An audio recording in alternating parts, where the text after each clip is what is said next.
আশিক রাসূল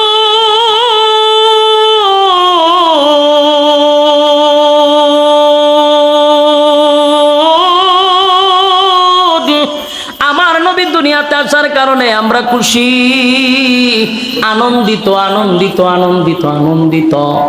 আমরা কেন মাঠে নামি না?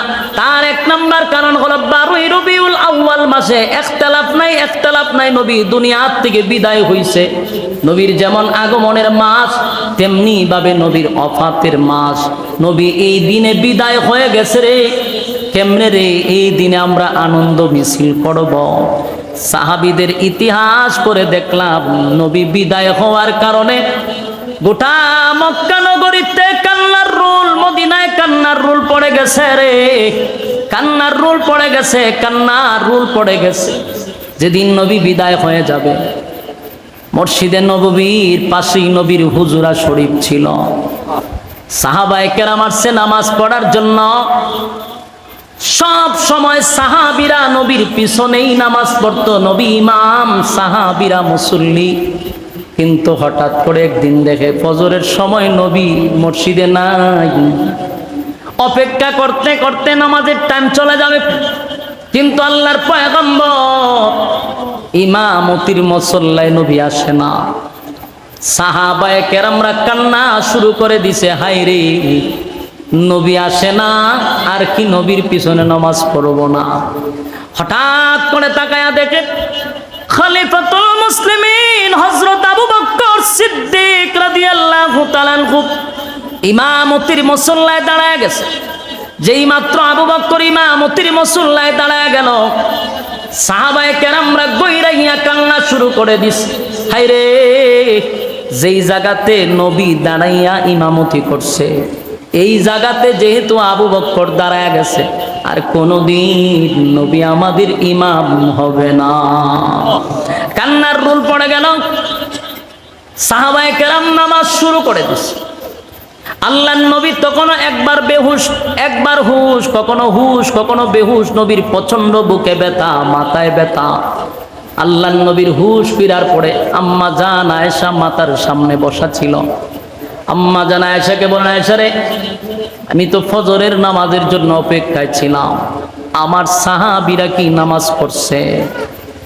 আম্মা জান আয়েশা কান্দে আর বলেন, পয়গম্বর আপনার অপেক্ষায় নামাজ শুরু হয়ে গেছে আমার আব্বার ইমামতিতে। আল্লাহর নবী বলেন, আয়েশা রে, আমার মাথা প্রচন্ড ব্যথা, বুকে ব্যথা, আমি উঠতে পারি না, বসতে পারি না। একটু কষ্ট করে কি আমার মাথাটা উঁচু করে মসজিদে নববীর দিকে দরায়া দিবা। আম্মা জান আয়েশা নবীর মাথাটা উঁচু করে মসজিদের নববীর জানালার দিকে চেহারা দিয়া রাখছে। নবী তাকায়া দেখে হযরত আবু বকর ইমাম, সাহাবীরা মুসল্লি, চোখের পানিগুলো ছেড়ে দিয়া সব মুসল্লিরা কান্না করতেছিল। নামাজের মধ্যে কান্নার রোল পড়ে গেছে। আল্লাহর নবী এক দৃষ্টিতে তাকাইয়া প্রথম মুস্কি হাসি দেয় আর কান্দে। নবীর চোখ দিয়া টপ টপ করে মুক্তার দানার মতো পানিগুলা পড়তেছিল। আল্লাহর নবীর চোখ দিয়া পানি পড়ে গো। আম্মা জান আয়েশা বলেন, নবী গো, আমার আব্বা ইমামতি করে, এই জন্য কি আপনি কাঁদলেন? এই দৃশ্য দেখে আপনার চোখ দিয়া কেন পানি পড়ে, কেন পানি পড়ে? আল্লাহর নবী বলেন, আয়েশা, সব কান্না কিন্তু দুঃখের কান্না না, কিছু কান্না হয় আনন্দের কান্না, আনন্দের কান্না। আয়েশা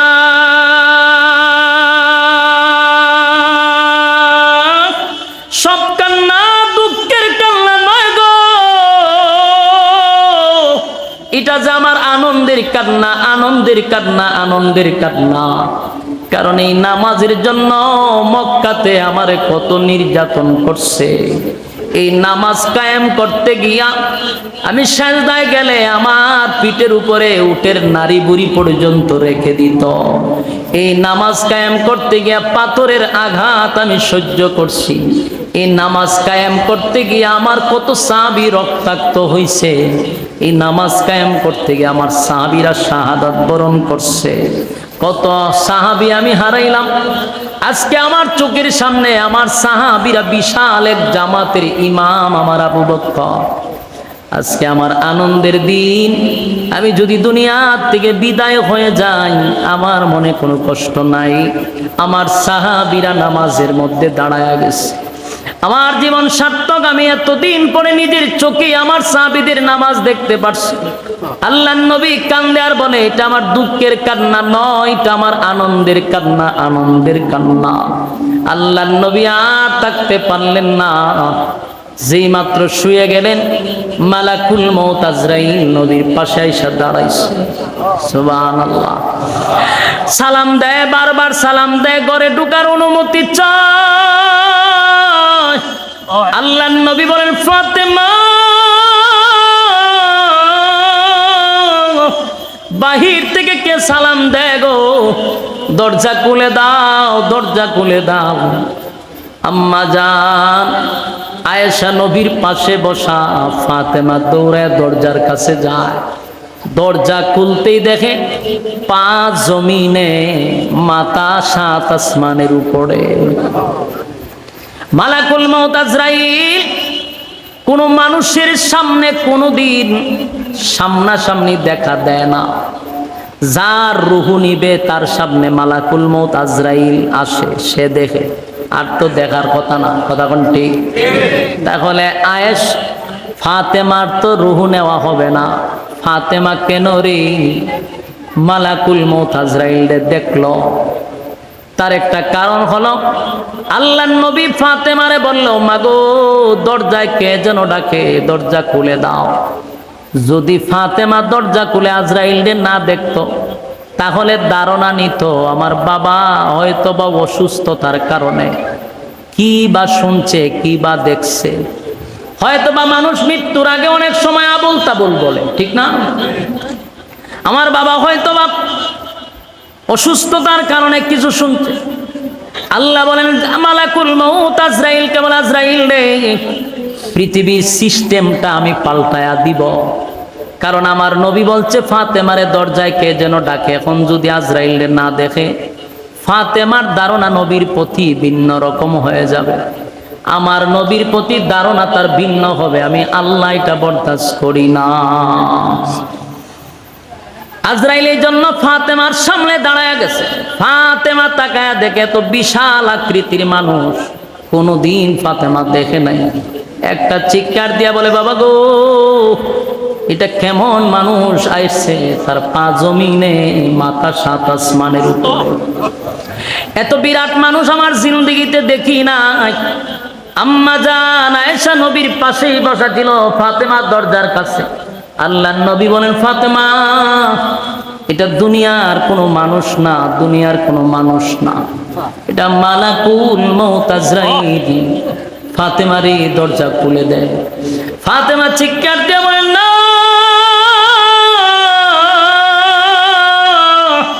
আমি বুঝতে পারছি আমার বাবা অসুস্থ। এই মুহূর্তে মালাকুল মউত আজরাইল কেন আসছে আমার জানার বাকি নাই। আব্বা গো আমি দরজা খুলে দিব না। আল্লাহর নবী বলেন, ফাতেমা আজরাইল এমন একজন ফেরেশতা, মাগো এই ফেরেশতা কারো কাছে আসতে গেলে অনুমতি লাগে না, কারো কাছে অনুমতি সে চায় না। তোর বাবারে আল্লাহ কত ইজ্জত আর সম্মান দিছে, তোর বাবার কাছে আসতে গিয়া আজরাইল অনুমতি চায় গো মা। তুই আসতে না দিলেও আজরাইল আমার কাছে চলে আসবে, তাই অনুমতি দিয়া দাও।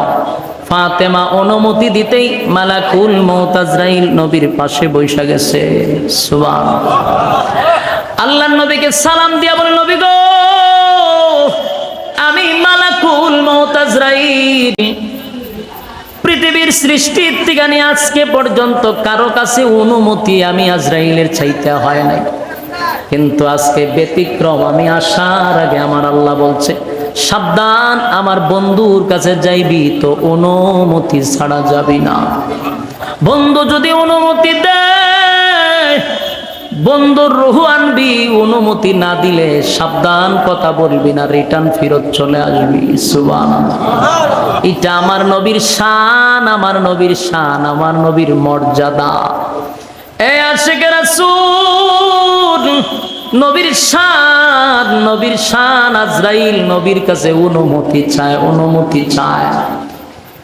আল্লাহর নবী মালাকুল মউত আজরাইলের সঙ্গে কথা না বলে বারবার শুধু আসমানের দিকে তাকায় আর বলে, জিবরাইল কই রে, জিবরাইলকে কেন দেখি না? আল্লাহ বলেন, জিবরাইল আমার বন্ধু, তোমারে তালাশ করে দৌড়ায়া যা। জিবরাইল নবীর সামনে হাজির আর বলে, পয়গম্বর আমি আপনার সামনে আসছি। নবীজি তাকায়া দেখে জিবরাইলের চোখ দিয়া পানি পড়ে। আল্লাহর নবী বলেন, জিবরাইল রে, তোমার চোখে কেন পানি? তুমি কেন কান্দো? তুমি কেন কান্দো? কোন কারণে কান্দো? জিবরাইল বলে, নবী গো, আমি তো আপনার বডিগার্ড হিসাবে ছিলাম।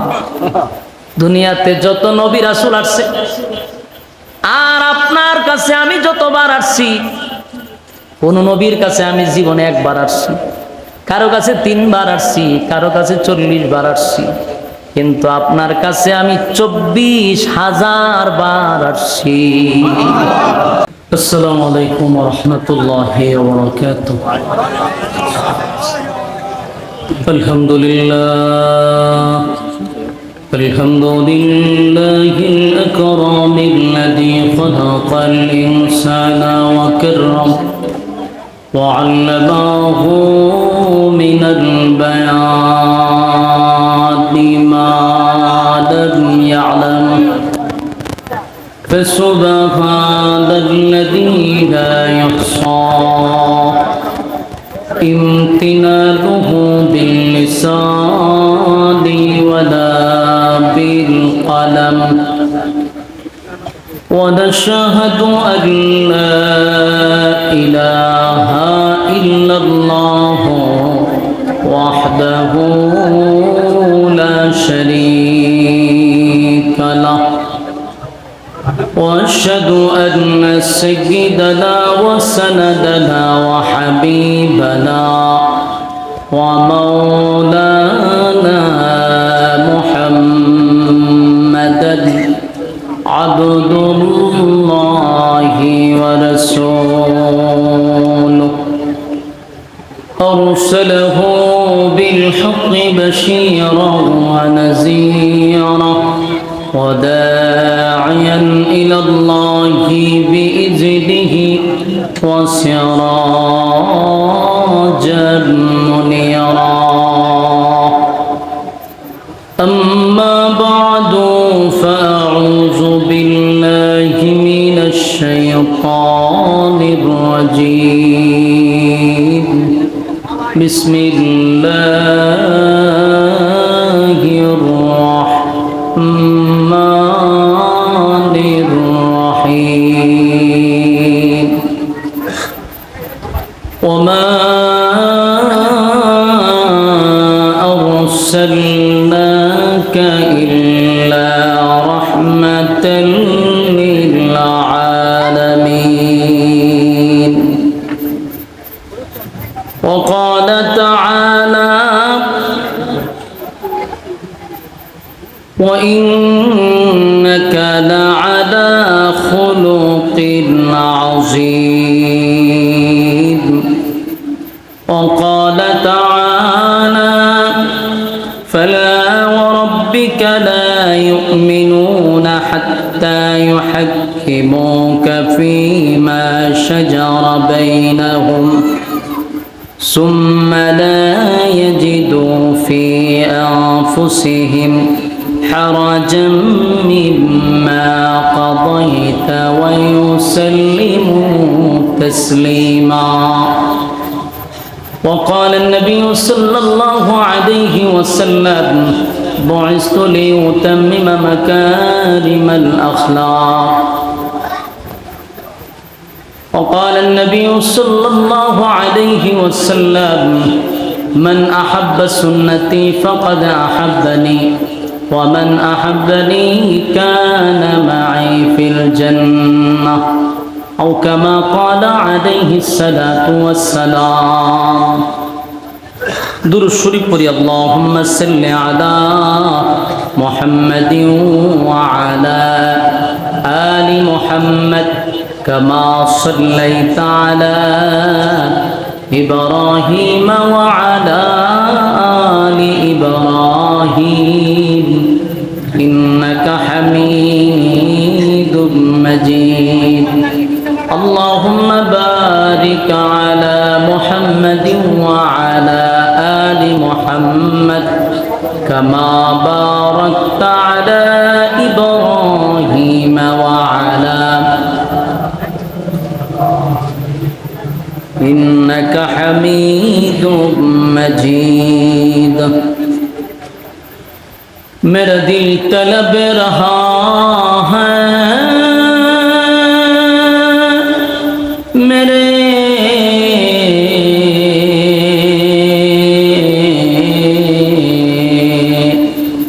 जले रहा है सीना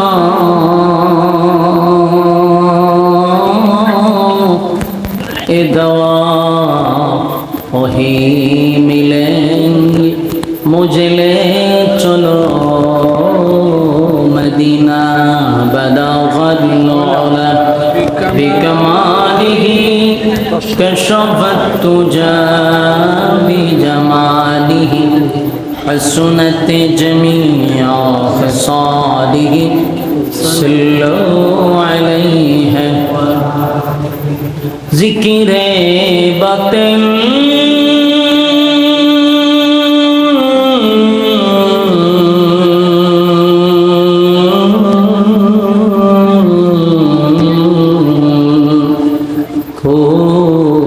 हटा दे दिल से रब जिक्र में तेरे लगा दे रोज शाब ला इलाहा जोड़े ला इलाहा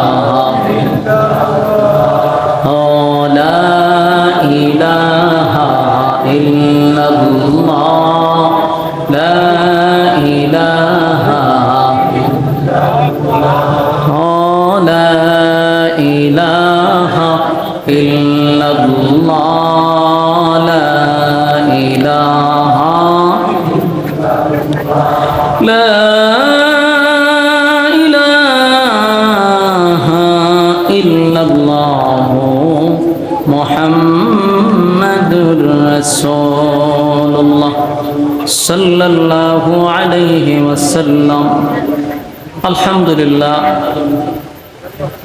কুমিল্লা জেলার অন্তর্গত হুমনা থানা বাগমারা পূর্বপাড়া জামে মসজিদের উদ্যোগে আয়োজিত আজকের এই বার্ষিক ইসলামী সম্মেলনের সম্মানিত আজকের যিনি সভাপতি জনাব মোহাম্মদ আবুল হোসেন সাহেব, আজকের মাহফিলের প্রধান অতিথি জনাব মোহাম্মদ আলম মিয়া সাহেব, আজকের মাহফিলের যারা আলোচনা করেছেন হজরত মাওলানা রহমতুল্লাহ আশিকি সাহেব, হজরত মাওলানা মোহাম্মদ ইসমাইল সাহেব, হজরত মাওলানা হাফেজ সাদ্দাম সাদি সাহেব, হজরত মাওলানা কাউসার আহমদ সাহেব সহ দিগার হজরত উলামায়ে কেরাম উপস্থিত, তরুণ যুবক বায়ডা মুরব্বিয়ান আজম, আওয়াজ যতটুকু দূরে যায় অবস্থানরত পর্দানিশী মা ও বোনেরা, সকলকে আমার অন্তরস্থল থেকে জ্ঞাপন করছি মোবারক সবটুকুন শুকরিয়া আল্লাহ সুবহানাহু ওয়া তাআলার দরবারে, যিনি আসার বসার তৌফিকটুকু দান করছেন সুস্থ অবস্থায়। শুকরিয়া আদায় করছি আলহামদুলিল্লাহ। অপারেটর কো অপারেটরটা কো মাইকের অপারেটর কোথায়? সাউন্ড ঠিক আছে, শুধু বাহিরে একটু কমান, এই যে কি কয় মাস্টারটা কমান, এরা কিন্তু টন টন টন টন করতেছে। আওয়াজটা ক্লিয়ার না, ভিতরে সুন্দর, আওয়াজটা যেন ফাটে না এরকম করে। মাস্টার কমা লক্ষ কোটি দুরুদ এবং সালাম আল্লাহর সৃষ্টির প্রধান আকর্ষণ বিশ্ব সভার সভাপতি জনাবে মুহাম্মদুর রাসূলুল্লাহ সাল্লাল্লাহু আলাইহি ওয়াসাল্লামের উপর। আর একটু কমান, ভিতরে একটু কমান। অত্যন্ত গুরুত্বপূর্ণ একটি মজলিস, ফজিলতপূর্ণ একটি মজলিস, বরকতপূর্ণ একটা মজলিস। প্রচণ্ড গরমে আপনারা এখানে বসে রয়েছেন, এটা এক ধরনের ইমানই এক পরীক্ষা। এই বসাটা একমাত্র লিওয়াজিহিল্লাহ, আল্লাহর জন্য। আমার মনে হয় কোনো রাজনীতির যদি কোনো নেতা বক্তব্য দেওয়ার জন্য আসতো রাতের 10টার সময় প্রচণ্ড গরমে, আপনারা বসতেন? আমার মনে হয় না। কারণ এখানে যে বসে রয়েছেন আপনারা, ফ্যান ছাড়ার পরেও শরীর ঘামে। আর এত গরম বাংলাদেশের ইতিহাসেই প্রথম। এটা এক ধরনের গজব আমাদের উপরে। কিন্তু আপনারা যে ইমানি পরীক্ষা দিচ্ছেন গরমের মধ্যে, আপনারা মৌমাছির মতো একজনের সাথে আরেকজন লাইগা বসে রয়েছেন। তবে আজকের মাহফিলের যারা আয়োজন করছে, বিশেষ করে তরুণ যুবক, সব যুবক, এদের আপনাদের প্রতি কি দরদ এবং মহব্বত দেখেন। চতুর্দিকে কিন্তু ফ্যানের ব্যবস্থা করছে। সচরাচর মাহফিল এইরকম ফ্যান দেওয়া হয় না, ঠিক না? তারা যেন আপনারা আরামে বসতে পারেন, চতুর্দিক দিয়ে ফ্যানের ব্যবস্থা করছে। এবং যুবকগুলিও অত্যন্ত আন্তরিক, আলেম ওলামাদের প্রতি তাদের মহব্বত আর ভালোবাসা। হুমনাতে এমন কয়েকবার আসছি, আমি গণগণে আসছি। হুমনার মানুষ আলাদা একটা মহব্বত আমারে করেন। এই জন্য যেখানেই যাই আপনাদের উপস্থিতি বোঝা যায় যে আলহামদুলিল্লাহ আপনারা মহব্বত করেন। যদি প্রচণ্ড গরম না হইতো মানুষ আরও থাকতো। যেমন পাঞ্চারামপুর থেকে প্রায় 15-20 জন আসছিল, এরা চলে গেছে, টিকার মতো না। এরপরেও যে আপনারা বসে রয়েছেন, এটা হলো একেবারে অথেন্টিক, বেজাল মুক্ত ভালোবাসা, কোনো ফরমালিং নেই। তবে আপনারা যদি মোনাজাত পর্যন্ত বসেন, তাহলে শয়তানের সাথে একটা যুদ্ধ হবে। শয়তান বিজয়ী হবে কখন? যখন আপনারা মোনাজাতের আগে চলে যাবেন। আর শয়তান পরাজিত হবে কখন? যখন আপনি মোনাজাত পর্যন্ত থাকবেন। শয়তান ডেকে আপনি পরাজিত করবেন না বিজয় করবেন? পরাজিত করতে গেলে মোনাজাত পর্যন্ত থাকতে হবে ইনশাআল্লাহ। মোনাজাত পর্যন্ত কারা কারা থাকবেন? হাত তুলে দেখান। হ্যাঁ, হাত তুলেন, কারা কারা থাকবেন। এটা কি ওয়াদা করছেন? আতলামান ওয়াদা বরখেলাপ করা মুনাফিকের কাজ। তখন যদি কেউ উঠতে যায়, আমি কিছু কইতাম না, খালি অমুক কে যায়, সবাই বলবেন মুনাফিক যায়, ইজ্জত থাকবো নি? এখন যদি কেউ কই হুজুর আমার ইজ্জত নাই, আমি বেইজ্জতটা, তাহলে আপনি জানবেন। আর যদি না আমার কিছু ইজ্জত সম্মান লইয়া গ্রামের মধ্যে বাস করি, তাহলে উঠতারতেন না। কথা বুঝতেছেন? হ্যাঁ, কারণ আপনারা সাইড আমি বন্ধ করে লেছি, আপনারা ওয়াদা করে লেছেন। আলহামদুলিল্লাহ, অত্যন্ত গুরুত্বপূর্ণ এক মজলিসে বসছেন। যতক্ষণ এখানে বসা থাকবেন, নাজালাত আলাইহিমুস সাকিনা, উপর থেকে সাকিনা রহমত নাজিল হবে। এবং যতক্ষণ এখানে বসা থাকবেন, গুনাহ না হওয়াটাই সম্ভব। কিন্তু প্যান্ডেলের বাহিরে গেলে গুনাহ হওয়াটা সম্ভব। তাই গুনাহমুক্ত পরিবেশ আমরা বসছি। খুশি না বেজা? সম্মানিত সুধী, এখন আসুন আমি আপনাদের সামনে মহাগ্রন্থ আল কোরআন থেকে প্রায় 3 জায়গার থেকে আয়াত পড়ছি। 3 জায়গার থেকে আপনাদের সামনে আয়াতে কারিমা তেলাওয়াত করছি। লাস্টে যে আয়াতটা পড়ছি এটা হলো সূরা নিসার 65 নম্বর আয়াত। এই আয়াত নাজিল হয়েছে একটা ঘটনারে কেন্দ্র করে, একটা বিশাল দ্বন্দ্ব, এটার সমাধান দেওয়ার জন্য আল্লাহ এই আয়াত নাজিল করছে। ঘটনাটা ঘটছে মদিনায়। এক ইহুদি ব্যক্তি আর এক মুসলমান ব্যক্তি, মুসলমান যে এটা নামদারি মুসলমান, এক ইহুদি এবং এক নামদারি মুসলমান, দুইজনের মধ্যে একটা ঝগড়া লাগছে। ঝগড়া হইল, ইহুদি ব্যক্তির বক্তব্য হইল যে জিনিসটা আমার। মনে করেন যে বোতলটা দাবি করতেছে ইহুদি তার, নামদারি মুসলমান ব্যক্তি বলতেছে এটা আমার। দুইজনের মধ্যে আমার আমার লইয়া দ্বন্দ্ব। সারাদিন যদি এরা দ্বন্দ্ব করে এটার কোনো সমাধান হইব? জিনিস একটা দাবি করে দুইজন। তো এক ব্যক্তি বললো যে ভাই আপনারা যে সকাল থেকে ঝগড়া লাগলেন, আপনি এখন এটা আপনার, হ্যাঁ বেচারা, ওইটা হ্যাঁ বেচারা, এটার যদি একটা সমাধান না হয়, বিচারের মাধ্যমে এটার একটা সমাধানে যাওয়া দরকার, একটা বিচার করা দরকার। ইহুদি ব্যক্তি বললো যে বিচার যে হইব, বিচার করবো কে? নামদারি মুসলমান ব্যক্তি বলল যে বিচার যদি করতে হয় তাহলে মুহাম্মদুর রাসূলুল্লাহ সাল্লাল্লাহু আলাইহি ওয়াসাল্লাম উনি যদি বিচার করে দেয় তাহলে আমি রাজি। ইহুদি ব্যক্তি বলল আমার কোনো অসুবিধা নাই, মুহাম্মদুর রাসূলুল্লাহ যদি বিচার করে দেয় আমি রাজি। এখন দুজনই বিচারের জন্য রাসূল সাল্লাল্লাহু আলাইহি সাল্লামের কাছে গেছে। তো গিয়া বলতেছে, আল্লাহ রাসূল, আমরা একটা জিনিস নিয়ে দুইজনে লাগছে ঝগড়া। আমি দাবি করতেছি এটা আমার, কিন্তু হ্যাঁ বেচারা কইটা হ্যাঁ, এটার তার কোনো সমাধান হইতেছে না। সমাধান আপনি কইরা দিবেন। আল্লাহ রাসূল সাল্লাল্লাহু আলাইহি সাল্লাম যখন বিচারের দায়িত্ব নিলেন, তখন রাসূল কিন্তু দেশের রাষ্ট্রনায়ক। আল্লাহ রাসূল দেশের রাষ্ট্রনায়ক, প্রেসিডেন্ট।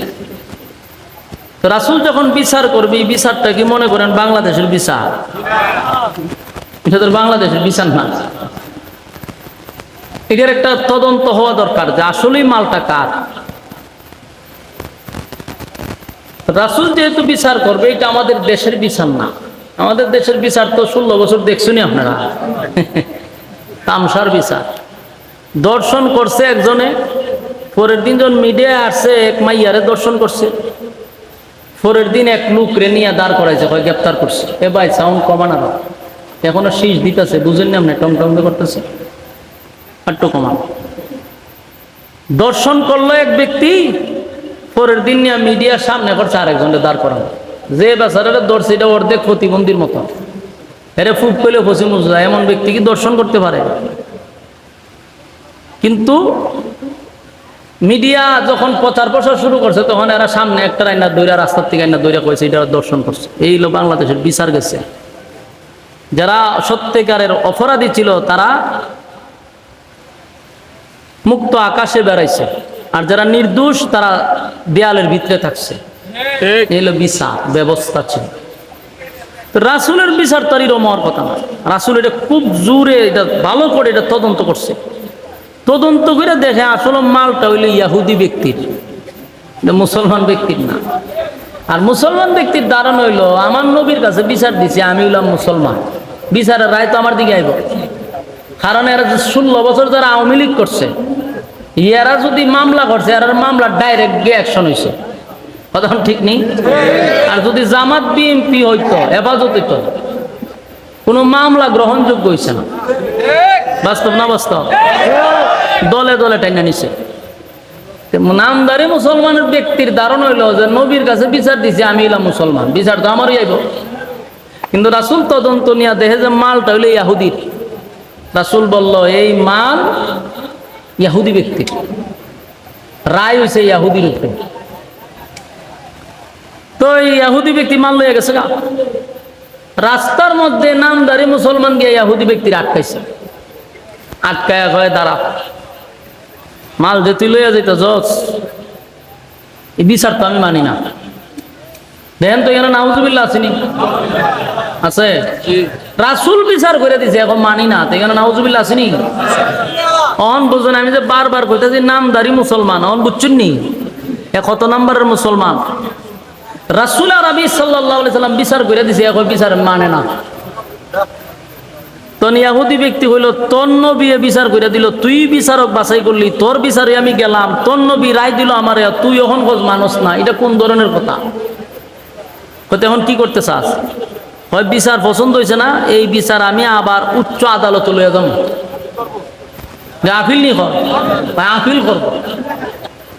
মানে ইয়াহুদি ব্যক্তি হয় সর্বনাশ, সে তো খুব খারাপ লোক। বিচার করলো এর নবী, রায় পাইলাম আমি, ওখানে কয়টা বলে হইতো না, আপিল বলে করবো। তেনে তুই যে খানো সেখানে যাম, কোনো না আপিল করবি? হয় আমি খলিফাতুল মুসলিমিন হযরত উমরের কাছে যাম। বালা জায়গা যাইতেছে, উমর নরম না গরম? জায়গা আমার খুব বালা করে বাছাই করছে। ইয়াহুদি ব্যক্তির মনে মনে ধারণ হইল যে আমি যদিও ইয়াহুদি, ঈমান আনি নাই, মুহাম্মদুর রাসূলুল্লাহ সাল্লাল্লাহু আলাইহি সাল্লামকে নবী মানি নাই, কিন্তু আমার বিশ্বাস আছে যে মুসলমানের বিচারটা সঠিক হয়। ইয়াহুদি ব্যক্তির ধারণা যে মুসলমানের বিচার সঠিক। ইয়াহুদি ব্যক্তির ধারণা হলো মালটা তো আসলে আমার, মাঝখানে হে বাট বসাইতে চাইতেছে। এখন যে যার কাছে কয় ইয়াহুদি ব্যক্তি তার কাছে যায়, গেছে উমরের কাছে, খলিফাতুল মুসলিমিন উমরের কাছে গিয়ে, হুজুর আমরা আইছি একটা দরবার লইয়া। দরবারটা কি? বলে এই মাল হইলো এটা আমার, ইয়াহুদি কয় এটা ইয়াহুদির, এটার বিচার করে দেন। ইয়াহুদি ব্যক্তি কয়, হুজুর বিচার করার আগে আমার একটা বক্তব্য আছে, এটা শুনেন। তোমার কি বক্তব্য? বলে এই বিচার আপনার কাছে আইবার আগে এই বিচার আপনার নবী মুহাম্মদুর রাসূলুল্লাহ সাল্লাল্লাহু আলাইহি সাল্লাম বিচার করছে, বিচার কইরা রায় আমারে দিছে, কিন্তু আপনাদের মুসলমান ব্যক্তিটা কয় নবীর বিচার বলে পছন্দ হইছে না। কার কাছে কইছে? উমরের কাছে। তো উমরের মুসলমান ব্যক্তিটার জিজ্ঞাসা, কিরে ঘটনা সত্য? বলে জি সত্য। তোর পছন্দ হইছে না? বলে না। কেন পছন্দ হইছে না? না আপনার বিচার পছন্দ হইব। তো হযরত উমর বলেন, রাসূল বিচার করে দিছে, তোমার পছন্দ হয়েছে না, আমার কাছে আইছো বিচার করে দিতাম, তো তোমরা দুইজনই কেন দাঁড়াও, আমি একটু আই। উমর ঘরের ভিতরে গিয়া একটা তরবারি লইছে, আত লইয়া ঘর থেকে বাইরেছে। বাইরিয়া কয়, রাসূল সাল্লাল্লাহু আলাইহি সাল্লাম বিচার করার পরে যার বিচার পছন্দ হয় না, আমি উমরের কাছে পুনরায় বিচার নিয়ে আসছে, তা আমি উমরের সিদ্ধান্ত হইল, আমার বিচার হইল তার বডির থেকে মাথা আলাদা করে দেওয়া। উমর আর ডাইনে বামে না তাকায় একটা সেট দিছে, একবারে ডাইরেক্ট বডির থেকে মাথা আলাদা করে বলাইছে, এক কূপ দিয়ে মাথা উড়াইলিছে। উমরের বিচার হইল এটা। ঘটনা শেষ না? শেষ না, শুরু হয়েছে। উমর তো তারে হত্যা করছে, শেষ, কিন্তু শেষ না। যেই ব্যক্তিটারে হত্যা করছে এই ব্যক্তির আত্মীয় স্বজন এরা আবার উমরের বিরুদ্ধে মামলা করছে, ও একেবারে সর্বোচ্চ আদালতে, রাসূলের দরবারে আবার মামলা করছে উমরের বিরুদ্ধে, হত্যা মামলা। রাসূলের কাছে তারা গিয়া বলল, হুজুর আমাদের ইসলাম ধর্মের ভিতরে কোথাও কি রকম আছে যা একজনে বিচার কইরা দিছে, তার পছন্দ না হইলে সে আর এক জায়গায় যাইতে পারবে না? রাসূল বললেন, না, এরকম তো নাই। বিচার পছন্দ হয়েছে না, তার যেখানে মন হচ্ছে এখানে যাক, ইসলাম তো এরকম বলে নাই। তো তাহলে আমার ভাইয়ের বিচার আপনি কইরা দিছেন, আমার ভাইয়ের বিচার ভালো লাগছে না, সে আর এক জায়গায় বিচার লইয়া যাওয়াটা তো তার অপরাধ না?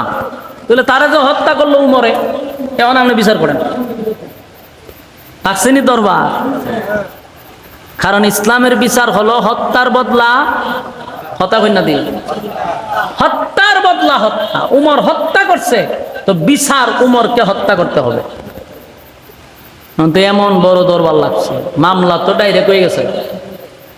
রাসূল দেখলো যে আসলে তো এটা কোনো দোষের বিষয় না, আমার বিচারে ভাল লাগছে না, আমি আরেক জায়গায় যাবো, ইসলাম এটা বাধা দিছে না। কিন্তু উমর তো তারা হত্যা করতে পারে না। উমর যেহেতু তারা হত্যা করছে, এখন বিচার যেহেতু তার নামে মামলা হয়েছে, এখন মামলা অনুযায়ী উমররে হত্যা করা লাগছে দণ্ড। কিন্তু রাসূল তো রায় দিব উমররে হত্যা করার লাগে, মামলা হয়ে গেছে। কিন্তু রাসূল সাল্লাল্লাহু আলাইহি সাল্লাম এই বিষয়টা নিয়ে খুব চিন্তিত, মানে একেবারে পেরেশানির মধ্যে পড়ে গেছে। এত টেনশনে পড়ছে যে উমররে তো ফাঁসি দিতেই হবে। আর উমর তো সাধারণ কোনো সাহাবী না।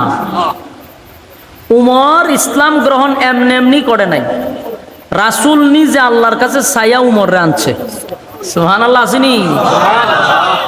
রাসূল নিজে উমরের ছায়া আনছে, আর সেই উমর হন হত্যা মামলার আসামি।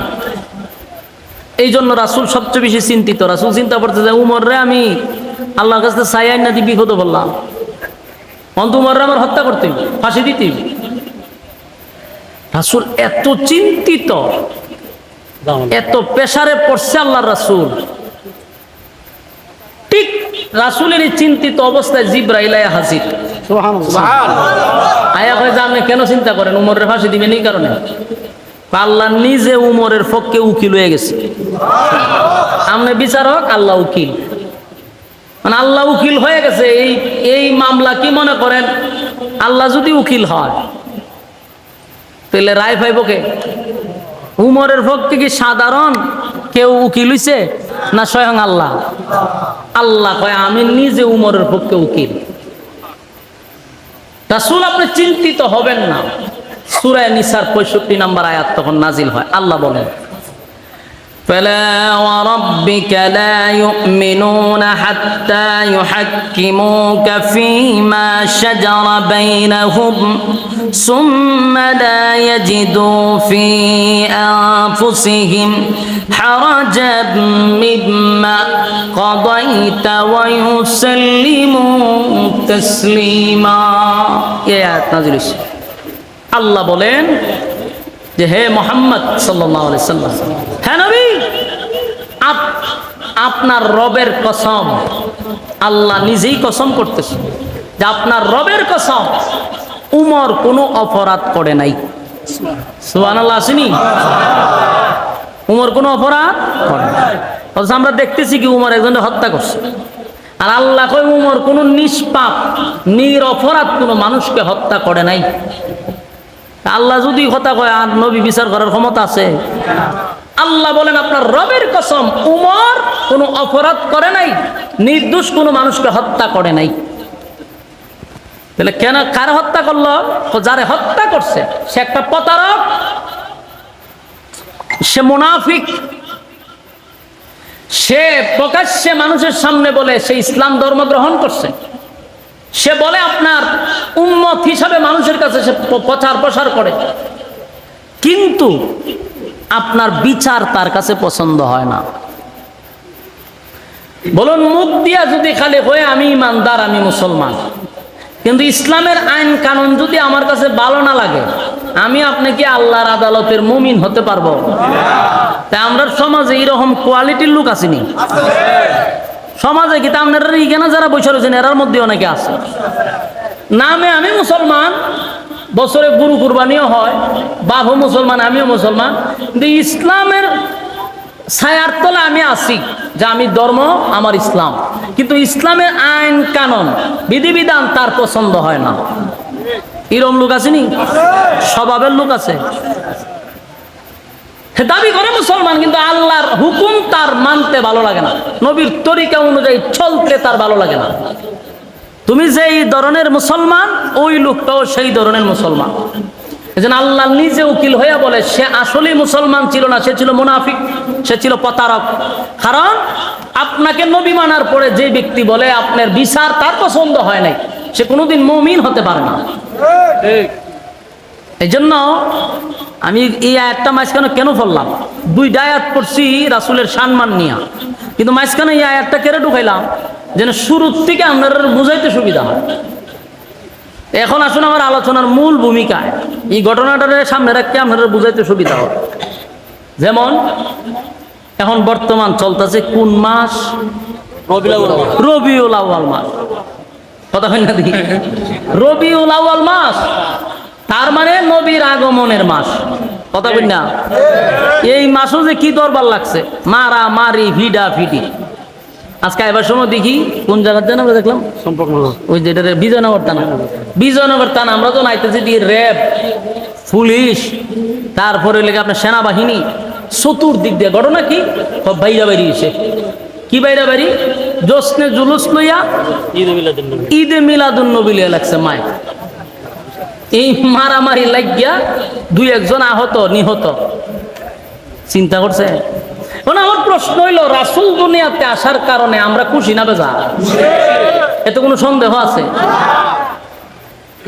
রাসূল দুনিয়াতে আসার কারণে খুশি আমি না, শুধু আসমান খুশি, জমিন খুশি, সূর্য চন্দ্র গ্রহ নক্ষত্র পাহাড় পর্বত সাগর নদী নালা খাল বিল কীটপতঙ্গ, আল্লাহর সৃষ্টি জগৎ নবীর আগমনে খুশি। তাহলে আমি আপনি যদি খুশি না হই তাহলে আমরা ঈমান থাকবো? এটা সন্দেহ নাই নবী আসার কারণে খুশি। এই মাস হলো রবিউল আউয়াল মাস। রাসূলের আগমন বইলা যে আপনারা স্লোগান দেন, রবিউল আউয়াল মাসের 12 তারিখে স্লোগানটা দেন, কিন্তু আপনারা খালি যখন আগমনের মাস এখানে শেষ করে দেন, নবী যেই মাসে বিদায় হয়েছে এইটা কইব কেডা? নবীর যে বিদায়ের মাস এটা তো আপনারা বলেন না, বরং সেখানে উলামায়ে কেরাম আছে জিজ্ঞাসা করেন নবীর আগমন 12 রবিউল আউয়াল, এটা ইখতিলাফ আছে।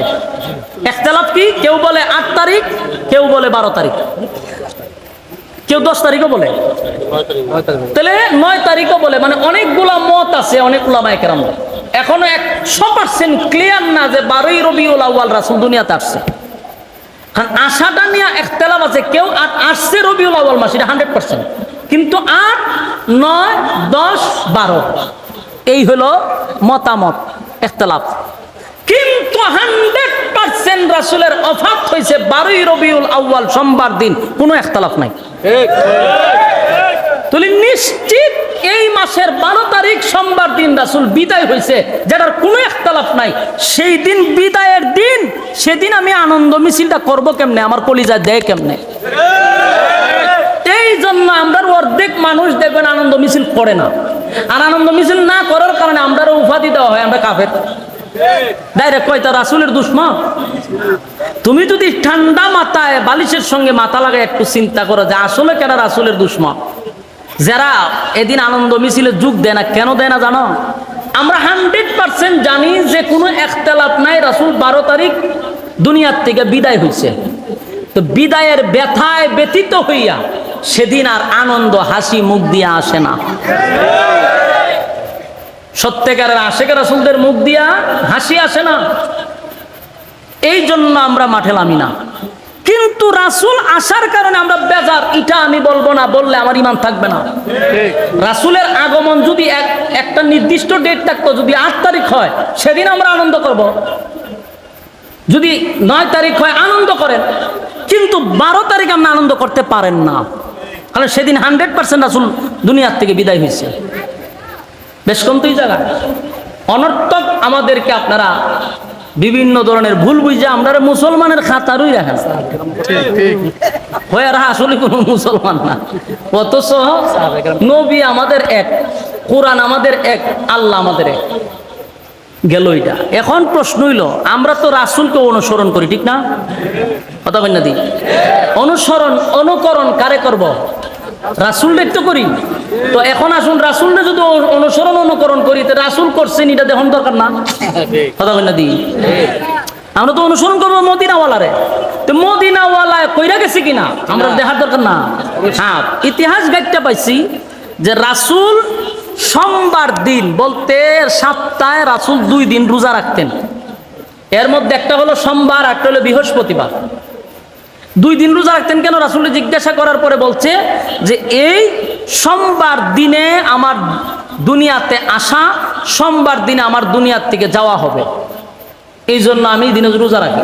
তার মানে রাসূলের মিলাদ রাসূল পালন করছে রোজা রাখিয়া। বলুন খাইয়া না না খাইয়া?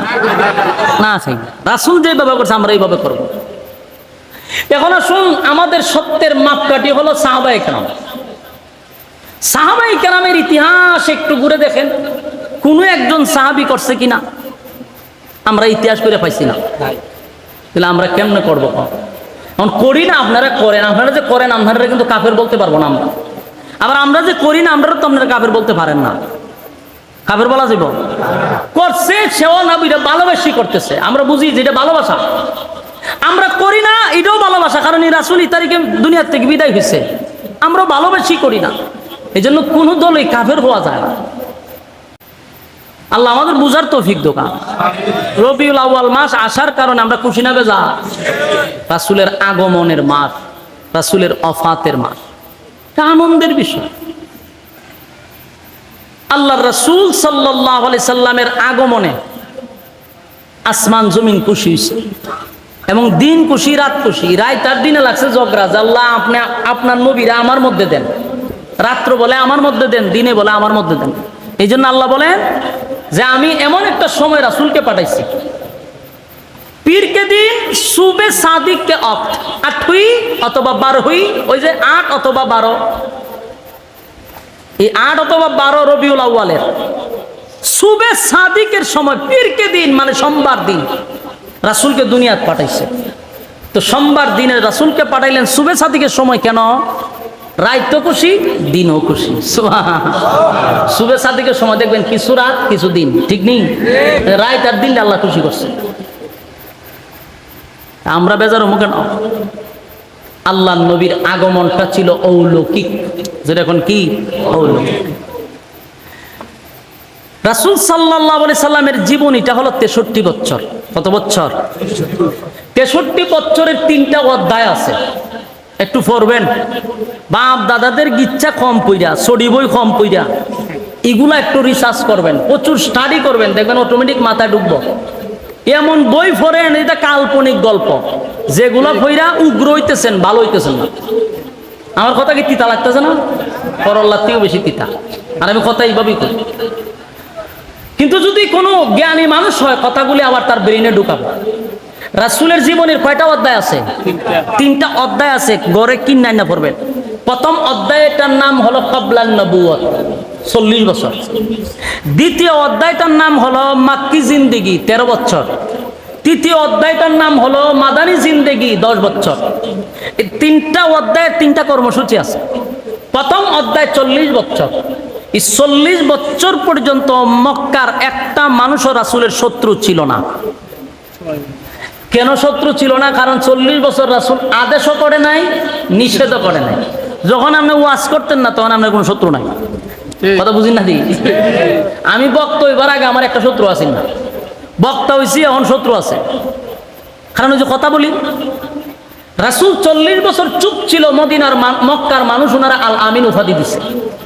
40 বছর শেষে যখন রাসূল বললেন লা ইলাহা ইল্লাল্লাহ মুহাম্মাদুর রাসূলুল্লাহ, কত বছর পরে? 40 বছর পরে। তখন সর্বপ্রথম আবু লাহাব, রাসূলের আপন চাচা, রাসূলের মারার লেগে দাঁড়াইছে। আবু জাহিল রাসূলের বিরুদ্ধে দাঁড়াইছে। কেন? কথা বলা শুরু করছে। এই 40 বছর পরে যখন রাসূল সবার সামনে বলল, আজকের থেকে আমি শুধু মুহাম্মদ না, আমি মুহাম্মাদুর রাসূলুল্লাহ সাল্লাল্লাহু আলাইহি ওয়াসাল্লাম। তো মক্কার মানুষ জিজ্ঞাসা, তুমি নবী হইলা কেমনে, রাসূল হইলা কেমনে? আল্লাহ কয়, রাসূল এই প্রশ্ন যে এরা করবো এটা আমি আগের থেকে জানি। এই জন্য এদেরকে বলেন আপনার 40 বছর জীবনীটা এরা একটু দেখতো, আপনি কেমনে রাসূল হইছেন 40 বছর জীবনীটা দেখলেই বুঝবে যে আপনি রাসূল হওয়ার যোগ্য। এখন এরা 40 বছর নিয়ে গবেষণা শুরু করে দেখলো যে কথা তো ঠিক, উনি তো রাসূল হওয়ার যোগ্য, কারণ ওনার জন্মটাই হয়েছে অলৌকিক, যেটা পৃথিবীর কোনো মানুষের দ্বারা এরকম জন্মগ্রহণ করা সম্ভব। প্রথম নাম্বার, রাসূলের জন্ম হয়েছে আমাদের মতো না। আমরা দুনিয়াতে আসি, আমাদের শরীরে রক্ত লাগানো থাকে, আমাদের শরীরে দুর্গন্ধ থাকে, কিন্তু রাসূলের জন্মগ্রহণ হয়েছে একেবারে ফ্রেশ, গোসল করাইয়া খুশবু মাখাইয়া পাঠাইছে। আমরা দুনিয়াতে এসে কান্না শুরু করি, রাসূলও কাঁদছেন। কান্নার মধ্যে বেশ কম হলো রাসূল সেজদায় পড়ে কাঁদছে, আইসে একটা সেজদা দিছে। তা আম্মা জান আমেনা বলেন, আমি কাছে গিয়ে দেখি আমার ছেলে কান্দে আর বলে, ইয়া রাব্বি উম্মতি, সুবহানাল্লাহ, আয় উম্মত লয়ে কান্না। এটা কি কোনো মানুষের দ্বারা সম্ভব? কথা বলেন না, তুমি বিরক্ত হইতেছে? এই যুবক ভাই, প্রচন্ড গরমের মধ্যে আপনারা বৈশা আছেন, আমি জানি বিরক্ত লাগতেছে, কথাগুলি করল্লার চেয়েও বেশি তিতা লাগতেছে সবাই না, কিছু কিছু মানুষের। আর মতের উল্টা গেলে তুই বক্তা ভালো না।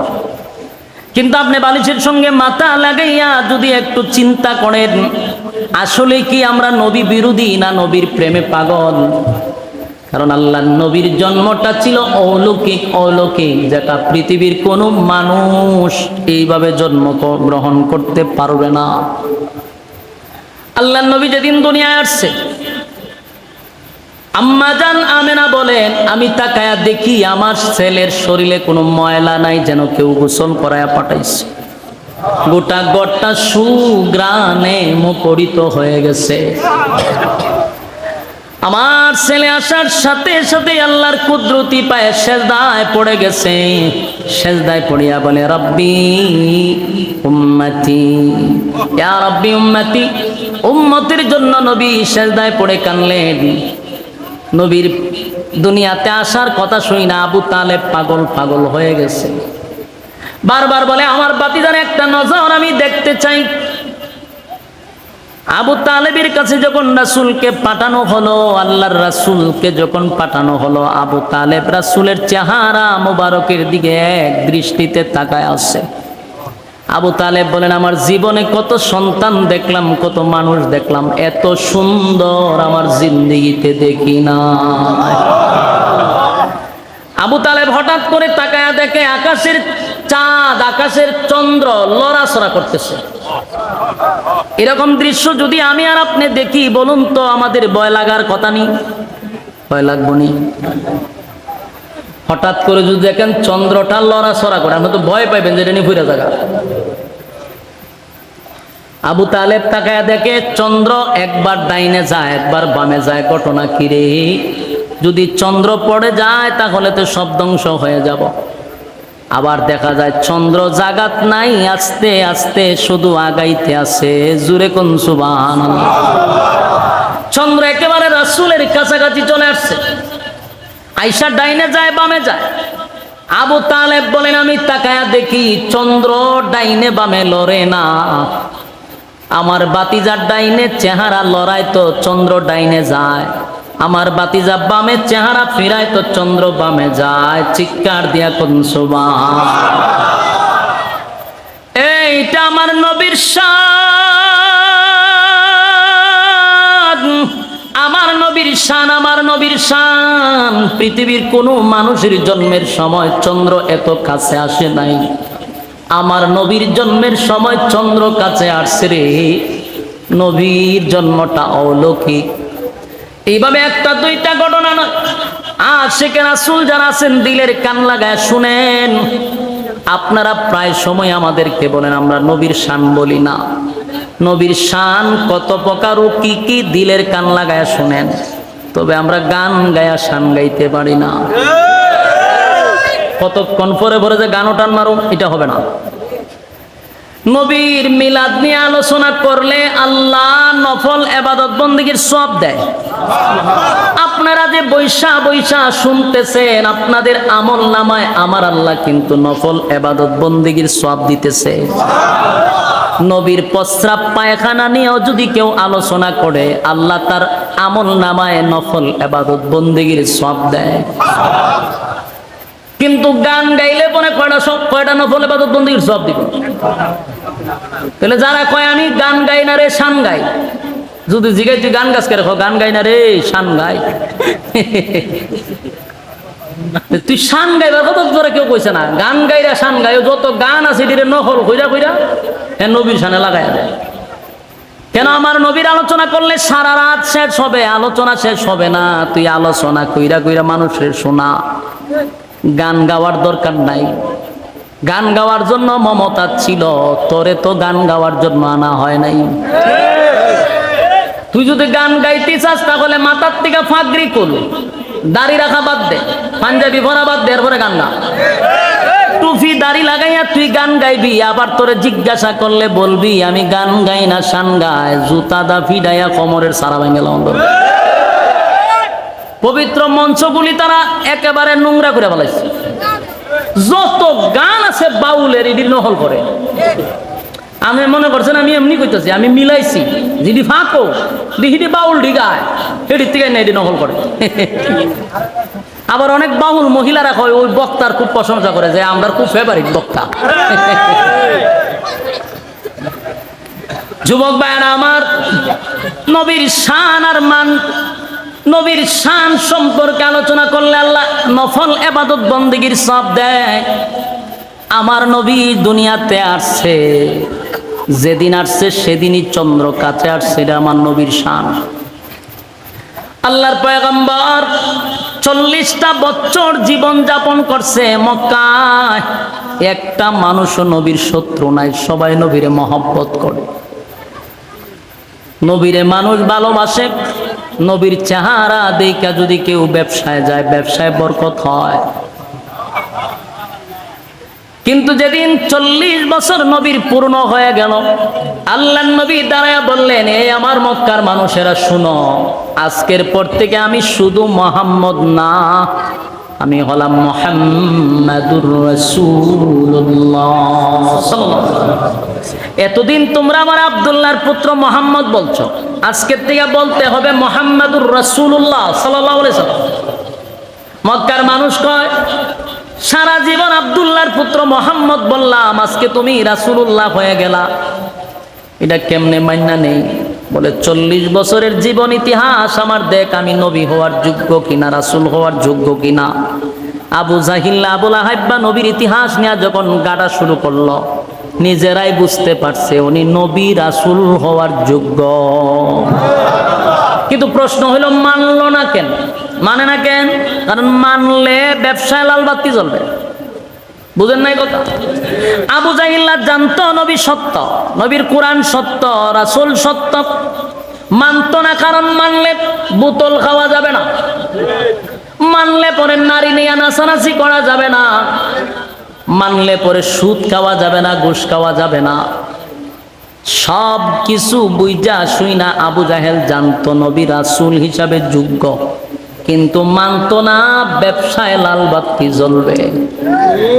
এরকম অনেক মানুষ এখনো আছে, আবু জাহেলের বংশধর। কোরআন সত্য, নবী সত্য, উলামায়ে কেরামদের বয়ান সত্য, কিন্তু মানে না। মানলে সুদও টেকা লাগাই পারতো না, ঘুষ খাইতে পারতো না, দুর্নীতি আর টেন্ডারবাজি আর সাদাবাজি করতে পারতো না। কারণ ও আলেমরে মানলে তো তার আইন কানুন মানতেই গো, এলে মানে, কিন্তু জানে সত্য। 40 বছর পূর্ণ হওয়ার পরে নবী যখন বললেন আজকের থেকে আমি রাসূল, মক্কার মানুষেরা, যেই মানুষেরা নবীর রে আল আমিন বইলা ডাকতো, তারা নবীর বিরুদ্ধে দাঁড়ায়া গেল। এক চাটিয়া 13 বছর, এক চাটিয়া কত বছর? 13টা বছর নবীরে তারা নির্যাতন করছে। নির্যাতনের স্টিম রুলার নবীর উপরে চাপায়া দিছে। যে কালেমা পড়ছে তারে মারছে, যে কালেমা পড়ছে তারে মারছে। জাহিলিয়াতের যুগ, বর্বরের যুগ। এত মায়ের মারতো যে জ্বলন্ত কয়লার মধ্যে শোয়া দিত, গলার মধ্যে রশি লাগাইয়া টানতো, এমনকি আমার নবীর শরীরে পর্যন্ত তারা আঘাত করছে। আল্লাহর নবীর শরীরে আঘাত করছে, নবীরে গলার মধ্যে পর্যন্ত ফাঁস লাগাইছে। নবীর কোনো অপরাধ ছিল না। আল্লাহর নবী সেজদায় গেলে তারা নবীর পিঠের উপরে উটের নারী বুড়ি পর্যন্ত রেখে দিত। এত নির্যাতন করছে, অপরাধ একটাই। নবী বলছে আজকের পর থেকে লা ইলাহা ইল্লাল্লাহ, নেই কোনো মাবুদ এক আল্লাহ ছাড়া, আল্লাহ ছাড়া কোনো মাবুদ নাই, কোনো ইলাহ নাই। আর মুহাম্মাদুর রাসূলুল্লাহ সাল্লাল্লাহু আলাইহি সাল্লাম, আজকের থেকে আমি তোমাদের রাসূল, আল্লাহর পাঠানো বান্দা। আমার কথা অনুযায়ী চলা দরকার, চলতে হবে। সেদিন থেকেই তো নবীর বিরোধিতা শুরু হয়ে গেল। এক চাটিয়া 13 বছর মক্কা নগরীতে নবীরে নির্যাতন করছে। যারা কালেমা পড়ছে তাদেরকে মারছে। আবু বকর রে মারছে, বেলাল রে মারছে, খাব্বাব রে মারছে। অসংখ্য সাহাবীরা নির্যাতিত, নিপীড়িত, লাঞ্ছিত, অপমানিত। চলে গেল 13 বছর পরে আল্লাহ বললেন, বন্ধু এক চাটিয়া নির্যাতন সহ্য করছেন, এবার আমি আল্লাহ অর্ডার দিছি, মক্কা ছাইরা আপনি মদিনায় চলে যান। নবী মদিনায় চলে গেল রে। মদিনায় যাওয়ার পরে সেখানে রাষ্ট্রীয়ভাবে ইসলাম কায়েম করছে। রাষ্ট্রীয়ভাবে সেখানে ইসলাম কায়েম করলো। এরপরেও মক্কার থেকে নবীরা মারার জন্য মদিনায় গেল। আল্লাহ বলেন, বন্ধু এতদিন এক চাটিয়া মায়ের খাইছেন, এখন আর মায়ের খাওয়ার সময় নাই, এখন পাল্টা জবাব দেওয়ার সময়। মদিনায় যখন রাসূল গেছে, মক্কার থেকে যারা গেছে নবীর উপরে আক্রমণ করার জন্য, একজনও কিন্তু ফিরে আসে নাই, সবগুলারে সাইজ করে ছেড়ে দিছে। সবগুলারে সাইজ করছে, ইসলাম রাষ্ট্রীয়ভাবে কায়েম করছে। এখন আমার প্রশ্ন হলো, 10 বছরের মাদানী জিন্দেগিতে নবী যত কিছু করলেন ইসলাম কায়েম করার জন্য, মক্কার জিন্দেগিতে 13 বছর মাইর খাইলেন ইসলাম কায়েম করার জন্য। নবীর জীবন ইতিহাস হলো 63 বছরের। 63 বছরের মধ্যে 3টা ভাগের মধ্যে একটা ভাগ হলো কাবলার নবুয়ত, নবীর জন্ম নিয়ে আলোচনা যদি করেন 40 বছরের ইতিহাস। আর একটা হলো মক্কার মদিনা মিলায়া হলো সিরাতুন নবী, রাসূলের সিরাত নিয়ে আলোচনা। এখন আসুন, মিলাদ হলো কত বছর?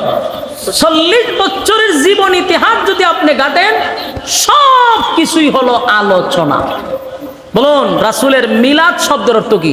জন্ম। মিলাদ শব্দের অর্থ মিলাদুন নবী।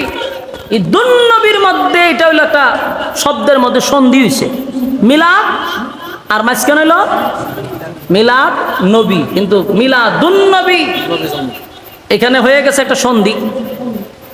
আপনারা গ্রামার যারা বুঝেন, 2 শব্দের সন্ধি হইলে একটা শব্দ বিলুপ্ত হয়ে যায়। মিলাদুন নবীর দ্বারায় বোঝায় আমাদের নবী। কথা বুঝতেছেন? আরবি নবীউন এর অর্থ হলো বহু নবী বোঝায়, আর আন-নবী বলতে আমাদের নবী বোঝায়। তাহলে মিলাদুন নবী মানে কি? আমাদের নবীর জন্ম।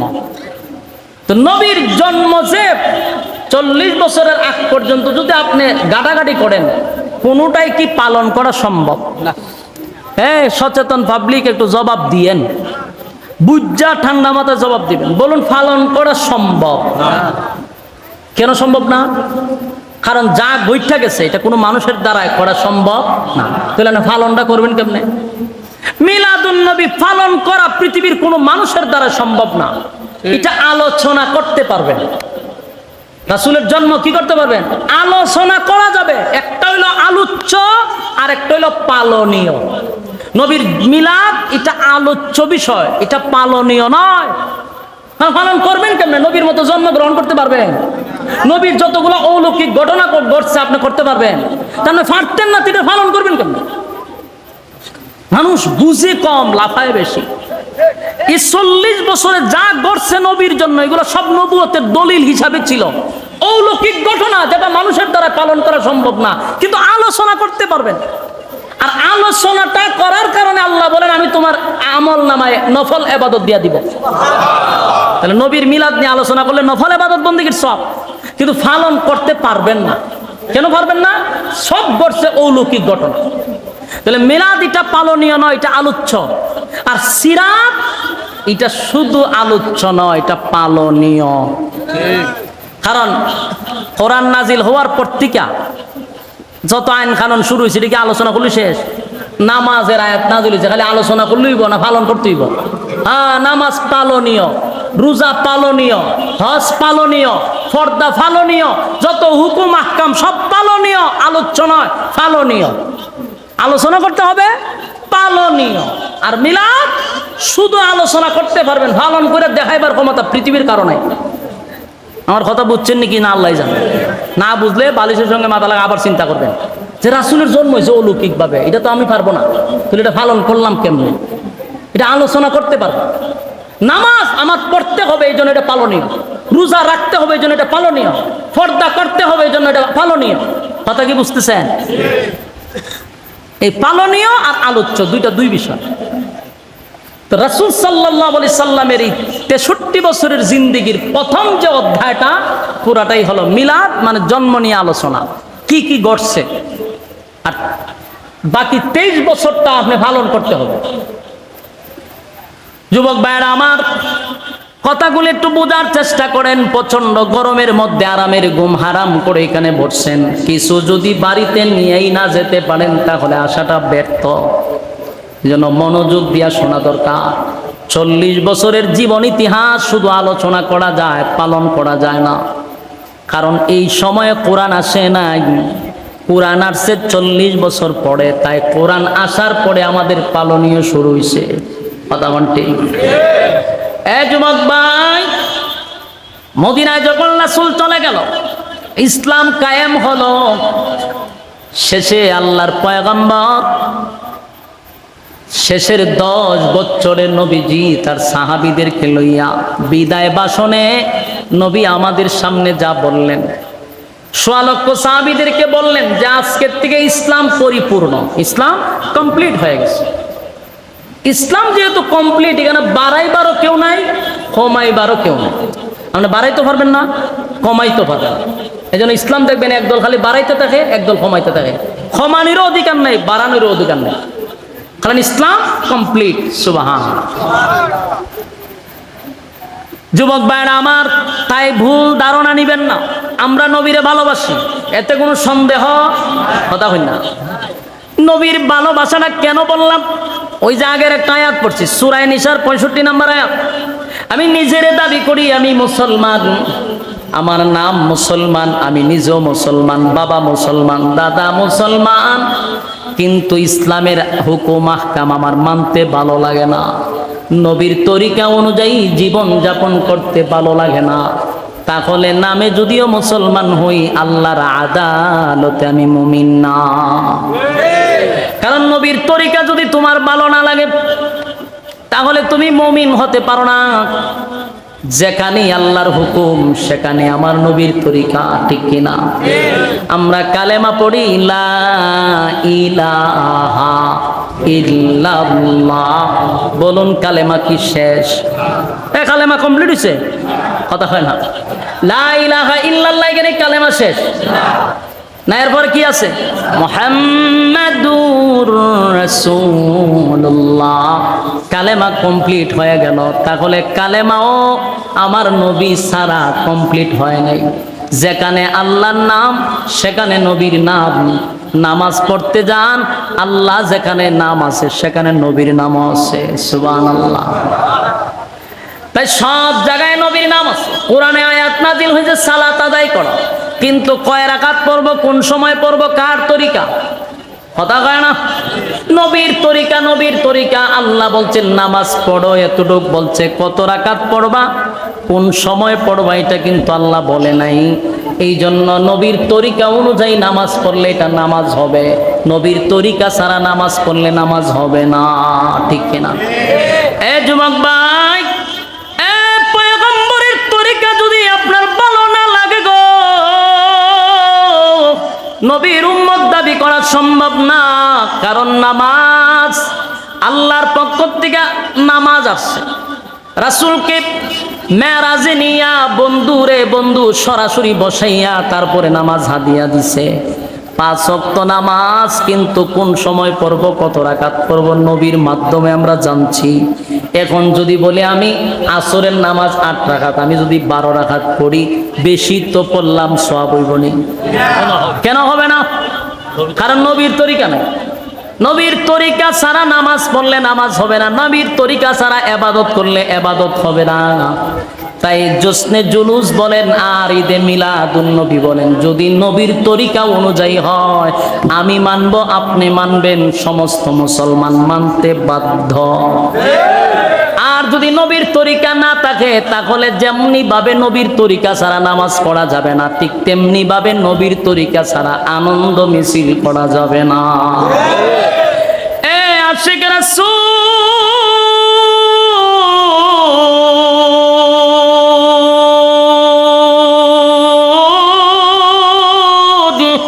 আমার নবী দুনিয়াতে আসার কারণে আমরা খুশি, আনন্দিত আনন্দিত আনন্দিত আনন্দিত।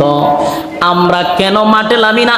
তার 1 নম্বর কারণ হলো 12ই রবিউল আউয়াল মাসে ইখতিলাফ নাই, নবী দুনিয়ার থেকে বিদায় হইছে। নবীর যেমন আগমনের মাস, তেমনি ভাবে নবীর ওফাতের মাস।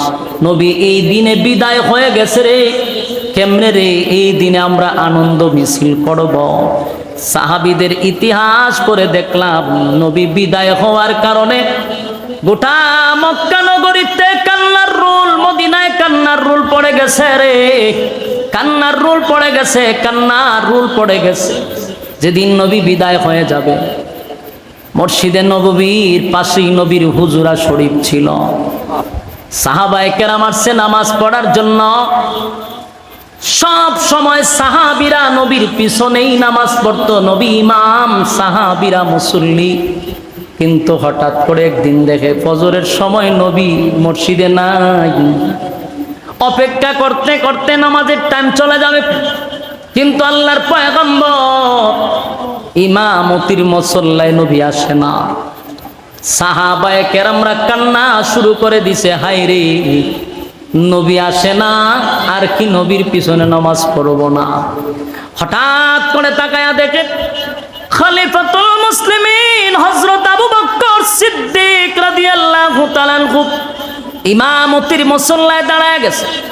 যেই মাত্র আবু বকর ইমামতির মুসল্লায় দাঁড়ায় গেল, সাহাবায়ে কেরামরা গইরাইয়া কান্না শুরু করে দিছে, হায় রে যেই জায়গাতে নবী দাঁড়াইয়া ইমামতি করছে, এই জায়গাতে যেহেতু আবু বকর দাঁড়ায় গেছে, আর কোনদিন নবী আমাদের ইমাম হবে না। কান্নার রোল পড়ে গেল। সাহাবায়ে কেরাম নামাজ শুরু করে দিছে। আল্লাহর নবী তখন একবার বেহুশ, একবার হুশ, কখনো বেহুশ। নবীর প্রচন্ড বুকে ব্যথা, মাথায় ব্যথা। আল্লাহর নবীর হুশ ফিরার পরে আম্মা জান আয়েশা মাতার সামনে বসা ছিল। আম্মা জান আয়েশাকে বলেন, আয়েশা রে, আমি তো ফজরের নামাজের জন্য অপেক্ষায় ছিলাম, আমার সাহাবীরা কি নামাজ পড়ছে? আম্মা জান আয়েশা কান্দে আর বলেন, পয়গম্বর আপনার অপেক্ষায় নামাজ শুরু হয়ে গেছে আমার আব্বার ইমামতিতে। আল্লাহর নবী বলেন, আয়েশা রে, আমার মাথা প্রচন্ড ব্যথা, বুকে ব্যথা, আমি উঠতে পারি না, বসতে পারি না। একটু কষ্ট করে কি আমার মাথাটা উঁচু করে মসজিদে নববীর দিকে দরায়া দিবা। আম্মা জান আয়েশা নবীর মাথাটা উঁচু করে মসজিদের নববীর জানালার দিকে চেহারা দিয়া রাখছে। নবী তাকায়া দেখে হযরত আবু বকর ইমাম, সাহাবীরা মুসল্লি, চোখের পানিগুলো ছেড়ে দিয়া সব মুসল্লিরা কান্না করতেছিল। নামাজের মধ্যে কান্নার রোল পড়ে গেছে। আল্লাহর নবী এক দৃষ্টিতে তাকাইয়া প্রথম মুসকে হাসি দেয় আর কান্দে। নবীর চোখ দিয়া টপ টপ করে মুক্তার দানার মতো পানিগুলা পড়তেছিল। আল্লাহর নবীর চোখ দিয়া পানি পড়ে গো। আম্মা জান আয়েশা বলেন, নবী গো, আমার আব্বা ইমামতি করে, এই জন্য কি আপনি কাঁদলেন? এই দৃশ্য দেখে আপনার চোখ দিয়া কেন পানি পড়ে, কেন পানি পড়ে? আল্লাহর নবী বলেন, আয়েশা, সব কান্না কিন্তু দুঃখের কান্না না, কিছু কান্না হয় আনন্দের কান্না, আনন্দের কান্না। আয়েশা,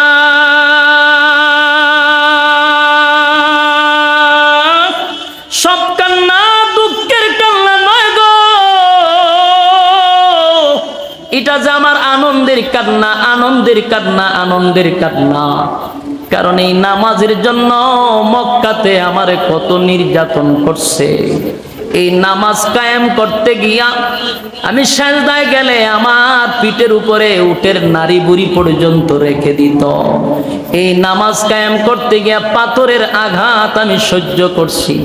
এই নামাজ কায়েম করতে গিয়ে আমার কত সাহাবী রক্তাক্ত হয়েছে। এই নামাজ কায়েম করতে গিয়ে আমার সাহাবীরা শাহাদাত বরণ করছে। কত সাহাবী আমি হারাইলাম। আজকে আমার চোখের সামনে আমার সাহাবীরা বিশাল এক জামাতের ইমাম আমার আবু বকর। আজকে আমার আনন্দের দিন। আমি যদি দুনিয়ার থেকে বিদায় হয়ে যাই আমার মনে কোনো কষ্ট নাই। আমার সাহাবীরা নামাজের মধ্যে দাঁড়ায় গেছে। আমার জীবন সার্থক। আমি এতদিন পরে নিজের চোখে আমার সাহাবীদের নামাজ দেখতে পারছি। আল্লাহর নবী কান্দে আর বলে, এটা আমার দুঃখের কান্না নয়, এটা আমার আনন্দের কান্না, আনন্দের কান্না। আল্লাহর নবী আর থাকতে পারলেন না। যেই মাত্র শুয়ে গেলেন, মালাকুল মউত আজরাইল নবীর পাশে এসে দাঁড়াইছে। সুবহানাল্লাহ। সালাম দেয়, বারবার সালাম দেয়, ঘরে ঢোকার অনুমতি চায়। আল্লাহর নবী বলেন, ফাতেমা বাহির থেকে কে সালাম দেয় গো?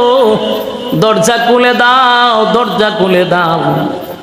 আম্মা জান আয়েশা নবীর পাশে বসা। ফাতেমা দৌড়ে দরজার কাছে যায়। দরজা খুলতেই দেখে পা জমিনে, মাথা 7 আসমানের উপরে। মালাকুল মউত আজরাইল কোন মানুষের সামনে কোনদিন সামনাসামনি দেখা দেয় না। যার রূহ নিবে তার সামনে মালাকুল মউত আজরাইল আসে, সে দেখে। আর তো দেখার কথা না, কথা কোন ঠিক? তাহলে আয়েশ ফাতেমার তো রূহ নেওয়া হবে না। ফাতেমা কেন রে মালাকুল মউত আজরাইল দেখলো? তার একটা কারণ হলো, আল্লাহর নবী ফাতেমারে বলল, মাগো দরজায় কে যেন ডাকে, দরজা খুলে দাও। যদি ফাতেমা দরজা খুলে আজরাইলকে না দেখতো, তাহলে ধারণা নিত আমার বাবা হয়তো বা অসুস্থতার কারণে কি বা শুনছে, কি বা দেখছে। হয়তো বা মানুষ মৃত্যুর আগে অনেক সময় আবুল তাবুল বলে, ঠিক না? আমার বাবা হয়তো বা অসুস্থতার কারণে কিছু শুনছে। আল্লাহ বলেন, মালাকুল মউত আজরাইল কেবল আজরাইল রে, পৃথিবীর সিস্টেমটা আমি পাল্টায়া দিব। কারণ আমার নবী বলছে ফাতেমারে দরজায় কে যেন ডাকে। এখন যদি আজরাইল না দেখে, ফাতেমার ধারণা নবীর প্রতি ভিন্ন রকম হয়ে যাবে। আমার নবীর প্রতি ধারণা তার ভিন্ন হবে। আমি আল্লাহ এটা বরদাস্ত করি না। আজরাইল এই জন্য ফাতেমার সামনে দাঁড়ায় গেছে। ফাতেমা তাকায়া দেখে তো বিশাল আকৃতির মানুষ, কোনদিন ফাতেমা দেখে নাই। একটা চিৎকার দিয়া বলে, বাবা গো, এটা কেমন মানুষ আইছে, তার পা জমিনে, মাথা 7 আসমানের উপর। এত বিরাট মানুষ আমার জিন্দেগিতে দেখি নাই। আম্মা জান আয়েশা নবীর পাশেই বসা ছিল, ফাতেমা দরজার কাছে। আল্লাহর নবী বলেন, ফাতেমা এটা দুনিয়ার কোনো মানুষ না, দুনিয়ার কোনো মানুষ না, এটা মালাকুল মউত আজরাইল। ফাতেমার এই দরজা খুলে দেয়। ফাতেমা চিৎকার দিয়ে বলেন, না,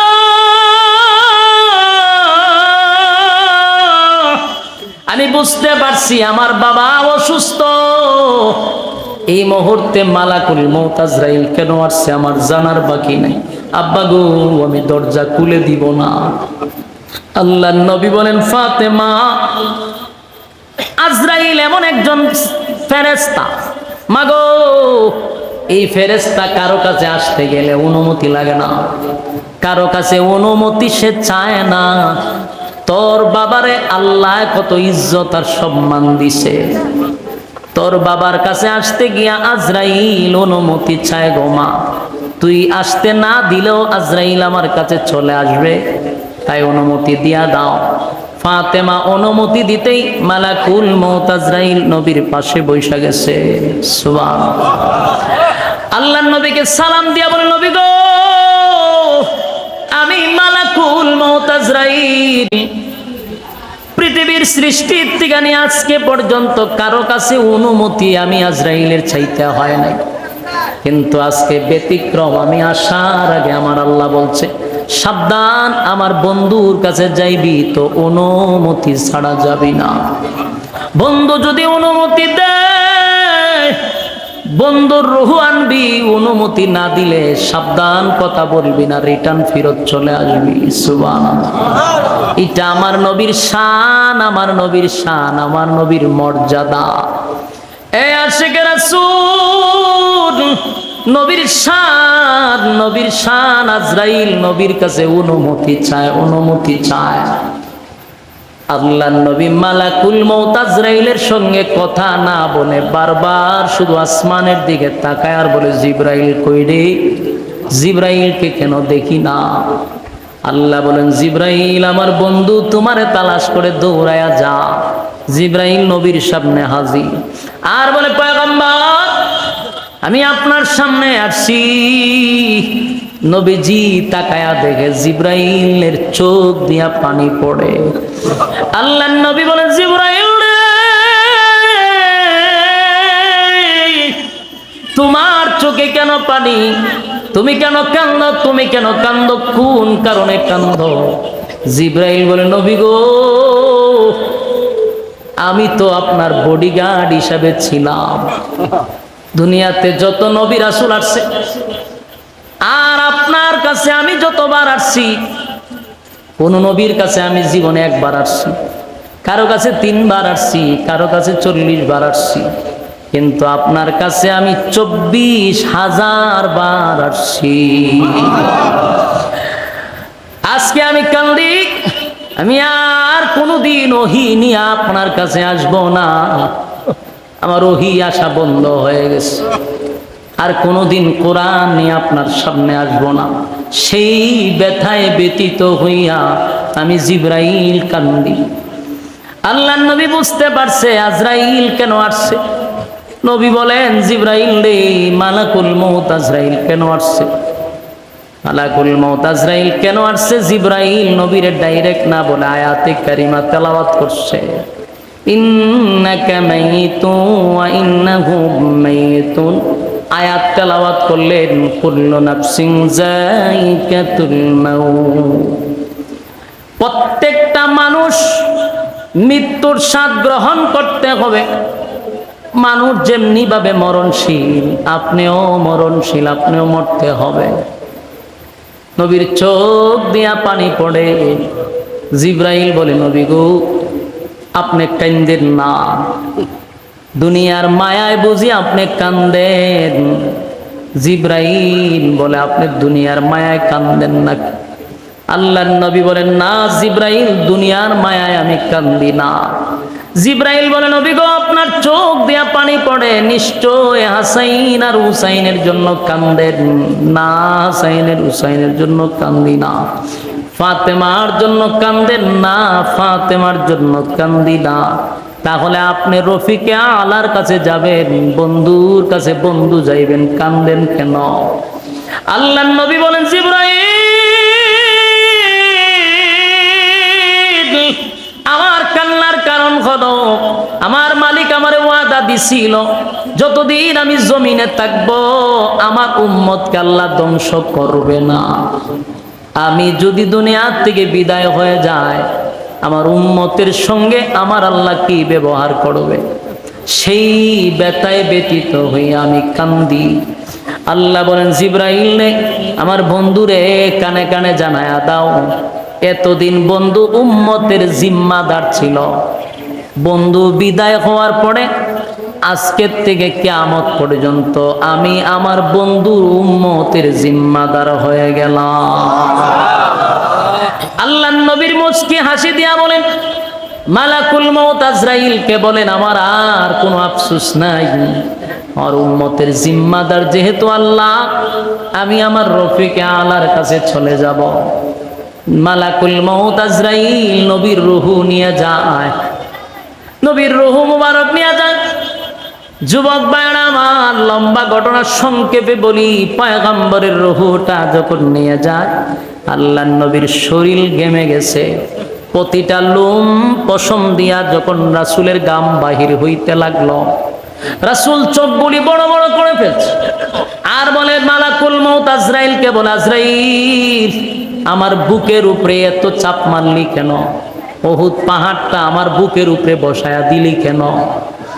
আজরাইল বলে, নবী গো, আমি জীবনে যত রূহ বাহির করছি, আপনার মতো এত ইহসানের সাথে আর কারো রূহ আমি বাহির করি নাই।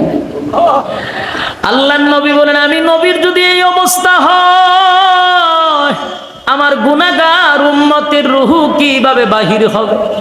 নবীর ভয়াবহ যদি এমনটা হয়, আমাদের অবস্থা কেমন হবে, কেমন হবে, কেমন হবে? পয়গম্বর দুনিয়ার থেকে বিদায় হয়ে গেল, যখন এটা ছড়ায়া পড়ল, সাহাবীরা শোনার পরে পাগল পাগল হয়ে গেছে। গোটা মদিনায় কান্নার রুল পড়ে গেছে গো। ছোট ছোট মাসুম বাচ্চারা পর্যন্ত মার দুধ খায় না রাসূলের বিদায়ের কথা শুই না। পশু পাখিরা চোখের পানি ছেড়ে দিছে, গোটা পৃথিবী যেন নিস্তব্ধ হয়ে গেছে। আল্লাহর নবীর বিদায়ে কান্নার রুল পড়ে গেল, কান্নার রুল পড়ে গেল। হযরত ওমর এত শক্ত সাহাবী, এত শক্ত সাহাবী, পাগলের মতো হয়ে গেছে, তরবারি লইয়া খালি ঘোড়ায় আর বলে, যে বলবি নবী নাই তার গর্দান আমি রাখবো না। পাগলের মতো হয়ে গেছে, কেউ উমরকে শান্ত করতে পারে না। আবু বকর কান্দে, উমর কান্দে, আলী কান্দে, উসমান কান্দে। কেউ আর চোখের পানি দইরা রাখতে পারলো না, কান্নার রোল পড়ে গেল। পয়গম্বর দুনিয়াতে 3 দিন পর্যন্ত রাসূলের লাশ এইভাবে রাখা হইল। এর ভিতরে তো গোটা মদিনায় কান্নার রোল পড়ে গেছে। আশিকে রাসূল যেদিন নবী দুনিয়ার থেকে বিদায় হয়ে গেল, এরপরে যতটা সাহাবী দুনিয়ার জমিনে বেঁচে ছিল আর কোনোদিন তারা চেহারা দিয়ে ওইভাবে হট্ট হাসি কোনোদিন হাসে নাই। নবী চলে যাওয়ার পরে তাদের জবান দিয়ে আর হাসি পায় নাই, চোখ দিয়া শুধু পানি ঝরছে। আবু বকরের চোখের গুণা দিয়া একেবারে দাগ পড়ে গেছে, কালো দাগ বসে গেছে। এত কান্না সাহাবীরা কানলো। নবীর মেয়ে কলিজার টুকরা ফাতেমা,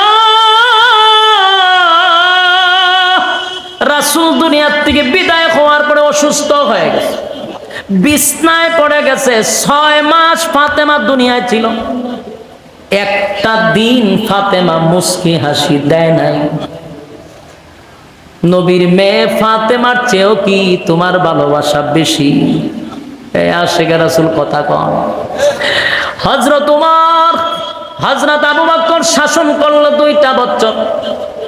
আবু বকর কোনোদিন হাসলো না, শুধু কানলো, কানতে কানতে কানতে চোখ দিয়া দাগ ফালাই দিছে। 2 বছরের শাসন আমলে হযরত আবু বকরের ইতিহাসে কোনোদিন একটা আনন্দ মিছিল দেখলাম না। হযরত ওমর দেশ শাসন করলো, আনন্দ মিছিল পাইলাম না। হযরত উসমান আনন্দ মিছিল করলো না, আলী করলো না। 1400 বছর পরে তুমি করো, আমি করি না, এই জন্য আমি কাফের। অথচ নবীর ইতিহাস পড়ে দেখলাম খালি কানলো, খালি কানলো, খালি কানলো, খালি কানলো। নবীর ব্যথায় ব্যতীত হইয়া সাহাবীরা কাঁদছে। বেলাল, হাবশী বেলাল ব্যথায় ব্যতীত হইয়া মদিনায় থাকলো না, দামেস্কে চলে গেছে, শুধু ব্যথায় ব্যতীত হইয়া।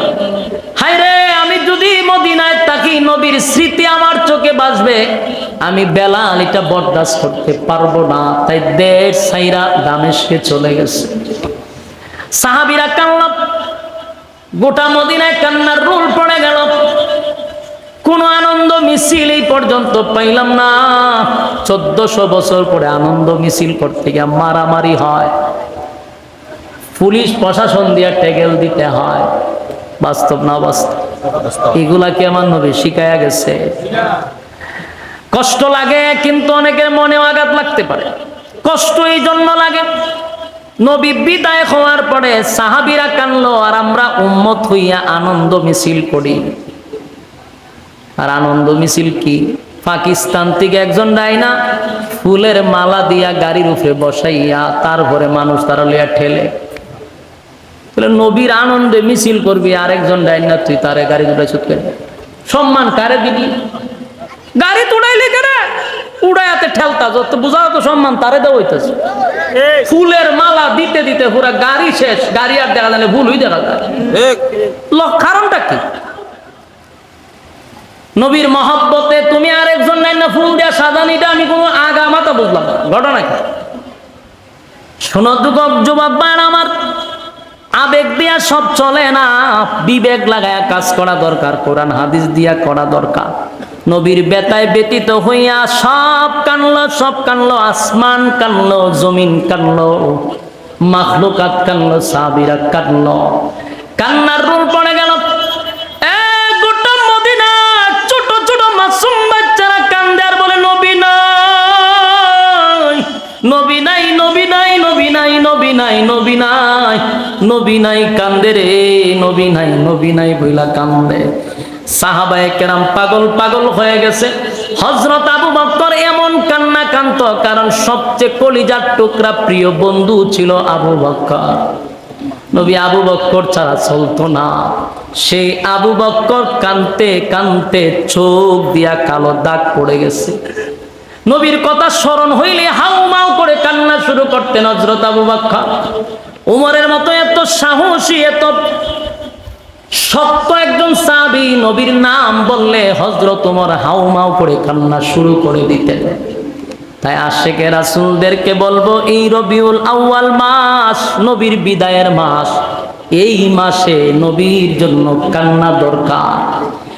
সত্যিকারের আশিকে রাসূল আমরা নবীরে ভালোবাসি, নবীর জন্য জীবন দিতে রাজি, নবীর জন্য জীবন দিতে প্রস্তুত। তাই তো নবীর ব্যথায় ব্যতীত হইয়া মানুষ কান্দে। আমরা এই মাসে শুধু আনন্দ মিছিল না, কান্নাও দরকার। নবীর তরিকায় চলা দরকার আছে না নাই? কথা হয় না? আপনি নিজেরা দাবি করেন মুসলমান, নিজেরা দাবি করেন নবীর উম্মত, কিন্তু নবীর তরিকা নাই, আল্লাহর হুকুম নাই, মন গড়া জীবন যাপন করেন, মন গড়া জীবন যাপন করেন। শুনেন, নবীর রেখে যাওয়া ইসলাম যদি পালন না করেন, নবীর দান বাঙ্গা ইসলাম যদি পালন না করেন, নবীর উহুদের ময়দানে দান বাঙ্গা ইসলাম যদি পালন না করেন, হাসরের মাঠে কিন্তু নবীর হাতের পানি আল্লাহ পান করাইতে দিবে না, দিবে না, দিবে না। যেদিন নবী হাউজে কাউসারের পানি পান করাইতে দাঁড়াবে, মানুষ উলঙ্গ অবস্থায় কলিজা পাটা পিপাসা লইয়া মানুষ দাঁড়াবে নবীর হাতের বরকতি পানিটা পান করার জন্য। সেদিন আল্লাহ কিছু মানুষের সামনে পর্দা ফালায়া দিবে, নবীও তাদেরকে দেখবে না, তারাও নবীরে দেখবে না। নবী বলবে, মালিক, হাউজে কাউসার তো আমি আপনার কাছ থেকে জোর কইরা আনি নাই, আপনি আমারে দিছেন, এখন আমার উম্মত পানি পান করতে চায় গো,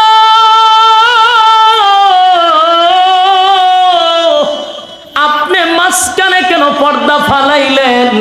আল্লাহ, আমি আমার উম্মতকে দেখি না, উম্মত আমারে দেখে না, আমি তাদের কলিজা পাটা পিপাসা নিবারণ করব। আল্লাহ বলে, বন্ধু, আমি যাদের সামনে পর্দা ফালাইছি তারা দুনিয়াতে আপনার রেখে যাওয়া ইসলাম পালন করে নাই, তারা আপনার দান বাঙ্গা ইসলাম পালন করে নাই, মন গড়া ইসলাম পালন করছে গো নবী।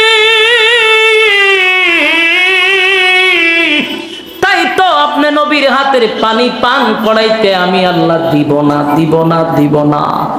নবী সেদিন বলবে, উম্মতেরা রে, কেন রে মন গড়া ইসলাম পালন করলি? আমি নবী না তোদের জন্য পাথরের আঘাত সহ্য করলাম, তায়েফের মাঠে আমি রক্তাক্ত হইলাম, এত মার খাইলাম, উহুদের ময়দানে দান ভাঙলাম, ইসলাম তারে কমপ্লিট করে তোদের কাছে আমানত রেখে আসলাম। আজকে আমি নবীর তরিকা বাদ দিয়া বাপ দাদার গিচ্ছা কাহিনী শুই না ইসলাম কায়েম করতে চাও, মন গড়া ইসলাম পালন করো। আমি নবীর ইসলাম কি তোমাদের কাছে ভালো লাগে না? সেদিন নবী বেতায় ব্যতীত হইয়া বলবে, সুহকান সুহকান লিমান গায়রা বাদি, দূর হয়ে যা, দূর হয়ে যা, এমন উম্মতের আমার দরকার নাই। এ আশিকে রাসূল, হাসরের মাঠে নবী যদি বলে দূর হয়ে যা, বলুন তো দেখি হাসরের মাঠে আপনাকে আর কেউ সুপারিশ করবে? আওয়াজ তো কম। ঘটনা কি? নবী সুপারিশ না করলে ফিরে করব, কথা দি হই না। অনেকের ধারণা আছে আমরা আমরা রে সুপারিশ করব। তাহলে কোরআনের একটা আয়াত আপনাদেরকে শোনায়া দেই। কোরআন তো স্বীকার করার কোনো কিছু নাই, করলে ঈমান থাকবো নি। তাহলে এবার শুনুন কোরআনে কি বলে। আল্লাহ বলেন, ইয়াউমা ইয়াফিরুল মারউ মিন আখিহি ওয়া উম্মিহি ওয়া আবিহি ওয়া সাহিবাতিহি ওয়া বানিহি। আল্লাহ বলেন, হাসরের মাঠে কেউ কারো হবে না, মা সন্তানকে পরিচয় দিবে না, বাবা তার সন্তানকে পরিচয় দিবে না, মা সন্তানকে পরিচয় দিবে না, স্ত্রী স্বামীকে পরিচয় দিবে না, কেউ কারো হবে না, কেউ কারো হবে না। একমাত্র সুপারিশের অধিকার আমার নবীকে দেওয়া হবে। নবী যদি সুপারিশ না করে, ফির ফকির আপনার কোনো কাজে আসবে না। কথা কই না? আল্লাহর কসম, আল্লাহর কসম, আল্লাহর কসম, আমার কাফারা দিতে হবে না। হাসরের মাঠে কোনো ফির ফকির কোনোদিন সুপারিশের অর্ডার পাবে না, পাবে না, পাবে না। যারা আপনাদেরকে বলে তারা আপনার ছাগল আর গরু খাওয়ার লেগে বলে, কথা হয় না। নবী একমাত্র সুপারিশের মালিক। নবী ছাড়া যদি কোনো ফিরে কয় সুপারিশ করব, বুঝবেন এর লক্ষণ খারাপ, পকেটের দিকে চাইয়া দিছে। ফির তো তখনই খুশি হয় যখন আপনি কিছু দেন। না দিয়া দেখেন পীরের কাছে আপনার কোনো গ্রহণযোগ্যতা আসেনি। আপনি যার কাছে মুরিদ ছিলেন খবরই নেই। বাস্তব না অবাস্তব? আমি যে কথাগুলি বলতেছি আপনি নিজের সঙ্গে মিলাইবেন। আপনার পীরকে আপনি হাতিয়া তুফান না দিলে আপনার পীর আপনার জিগাইবে না। এটা আপনার পীর হোক আর আমার পীরই হোক, এটা দিকে লাইছেন। আপনার পীর অথবা আমারও তো পীর আছে, হাতিয়া না দিলে চিনেওই না মুরিদ আমি একজন আছি। দুনিয়া হলো স্বার্থের পাগল। পীর বলেন আর বুজুর্গ বলেন হাদিয়া দিবেন খুশি, হাদিয়া নাই খুশি না। এরা মেরে বুঝি আসরের মতো সুপারিশ করে নিব। আপনাদেরকে ইমোশনাল করা হয়, ব্রেন ওয়াশ করা হয়। আজকে শুনে রাখেন, আদম নবী থেকে নিয়া ঈসা রুহুল্লাহ পর্যন্ত সমস্ত নবী রাসূল হাসরের মাঠে একটা কথাই বলবে, ইয়া রাব্বি নাফসি। আল্লাহ আমার কি উপায় হবে গো,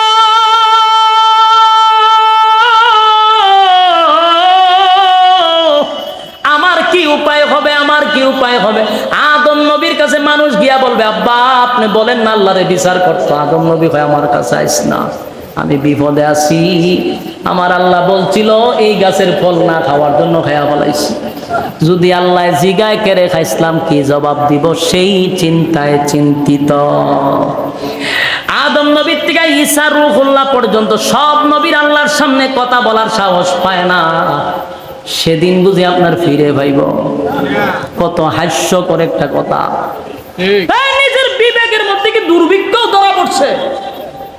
বিবেকের মধ্যে কি দুর্ভিক্ষ পড়ছে? নবীরা হয় ইয়া রাব্বি নাফসি, কি উপায় হবে? ফির যাইব সুপারিশ করত। রাগ বেশি কইলে আবার অ্যান্টিবায়োটিক হয়ে যাবো। বেশি অ্যান্টিবায়োটিক দিলে আবার শরীরে এটা কুলাইতো না, তাই মুখটারে একেবারে ঠ্যাংনা ধরে রাখছে। আরো কইলাম শুধু আপনাদের বিবেকের কাছে আমি প্রশ্ন রাখতে গেলাম। আল্লাহ বলেন কিয়ামতের ময়দানে আদম থেকে নিয়ে ঈসা রূহুল্লাহ সব বয়ে তরতর করে কাঁপবে। কেন কাঁপবে জানেন? কারণ দুনিয়াতে আল্লাহর নাম হলো রহমান। দুনিয়াতে আল্লাহর নাম কি? রহমানের অর্থ জানেন? রহমান হলো সবার জন্য মায়া দয়া। এ যদি আল্লাহ না মানে তারপর আল্লাহ মায়া করে। কথা কয় না? কেউ যদি আল্লাহরে গালি দেয়, সকালে যদি আল্লাহরে গালি দেয়, সকালে যদি আল্লাহরে কেউ গালি দেয়, বিকালে তার জন্য আল্লাহ খানা রেডি রাখে। কথা হয় না? আস্তিকরাও আল্লাহ মহব্বত করে, নাস্তিকরা আল্লাহ মায়া করে। কেন? আল্লাহর নাম রহমান। এই জন্য আল্লাহরে গালি দিল আল্লাহ খাওয়ায়। কারণ কি? মায়া দয়া বেশি।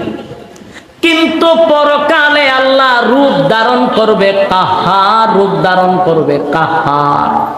সেদিন মায়া দয়া থাকবে না, শুধু রাহিম।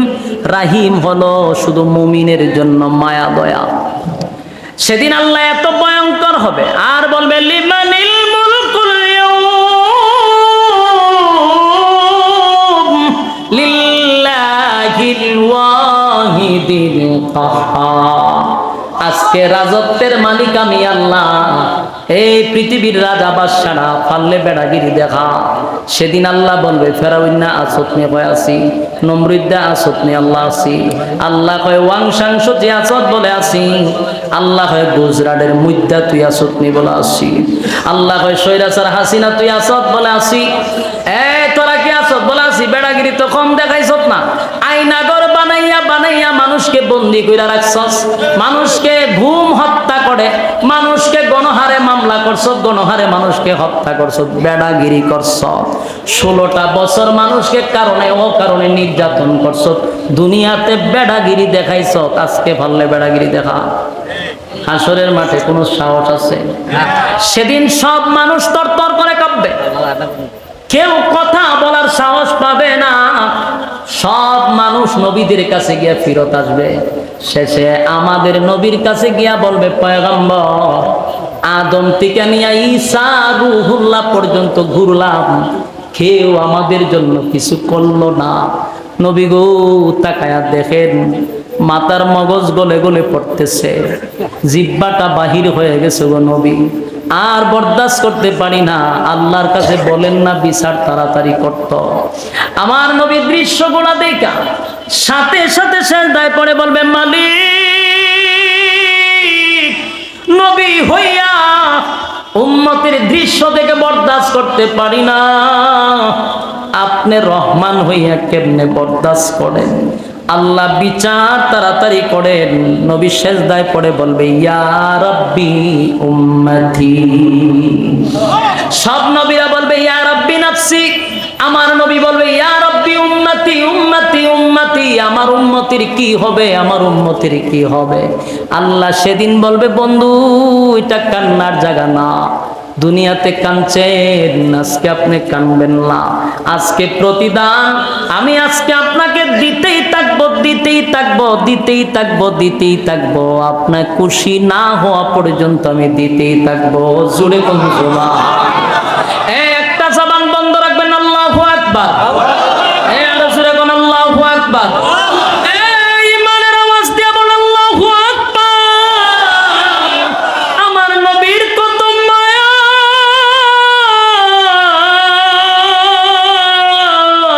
উম্মতের জন্য নবীর কত মায়া রে। হাসরের মাঠে বলবে আল্লাহ আমি নবী হইয়া বরদাস্ত করতে পারলাম না, আপনি রহমান হইয়া কেমনে বরদাস্ত করেন? আমার উম্মতের ফয়সালা করেন, উম্মতের ফয়সালা করেন।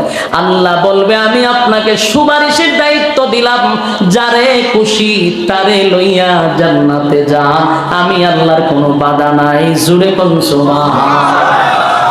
এই আশিকের রাসূল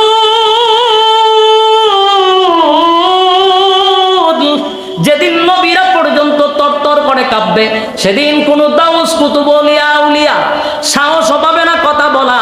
অনর্থক তাদের ব্রেক মিলে পইরা লাউ গুরু যা আছে সব দিয়া শেষ করবেন না, নিজে খান সব হবে। গরে বৃদ্ধ মা বাবা আছে, মা বাবার থেকে বড় পীর আল্লাহর জমিনে কেউ নাই, কেউ নাই, কেউ নাই। মা বাবা যদি দোয়া করে 100% কবুল হয়, ফিরে দোয়া করলে কবুল হবে গ্যারান্টি নাই। যদি তাকে আমারে কন, আল্লাহর কসম করে বললাম আমি যদি দোয়া করি এটা কবুল হইতে পারে, নাও হইতে পারে। কোন মা বাবা যদি তার সন্তানের জন্য দোয়া করে 100% কবুল। ঘরের মধ্যে এত বড় পীর, মা বাবা তো ইয়া ঘরের লাউ আর কদুয়ার গরুর গোস্ত নিয়া পীরে দেয়, পীরের ফেট বানাইছে এত বড়।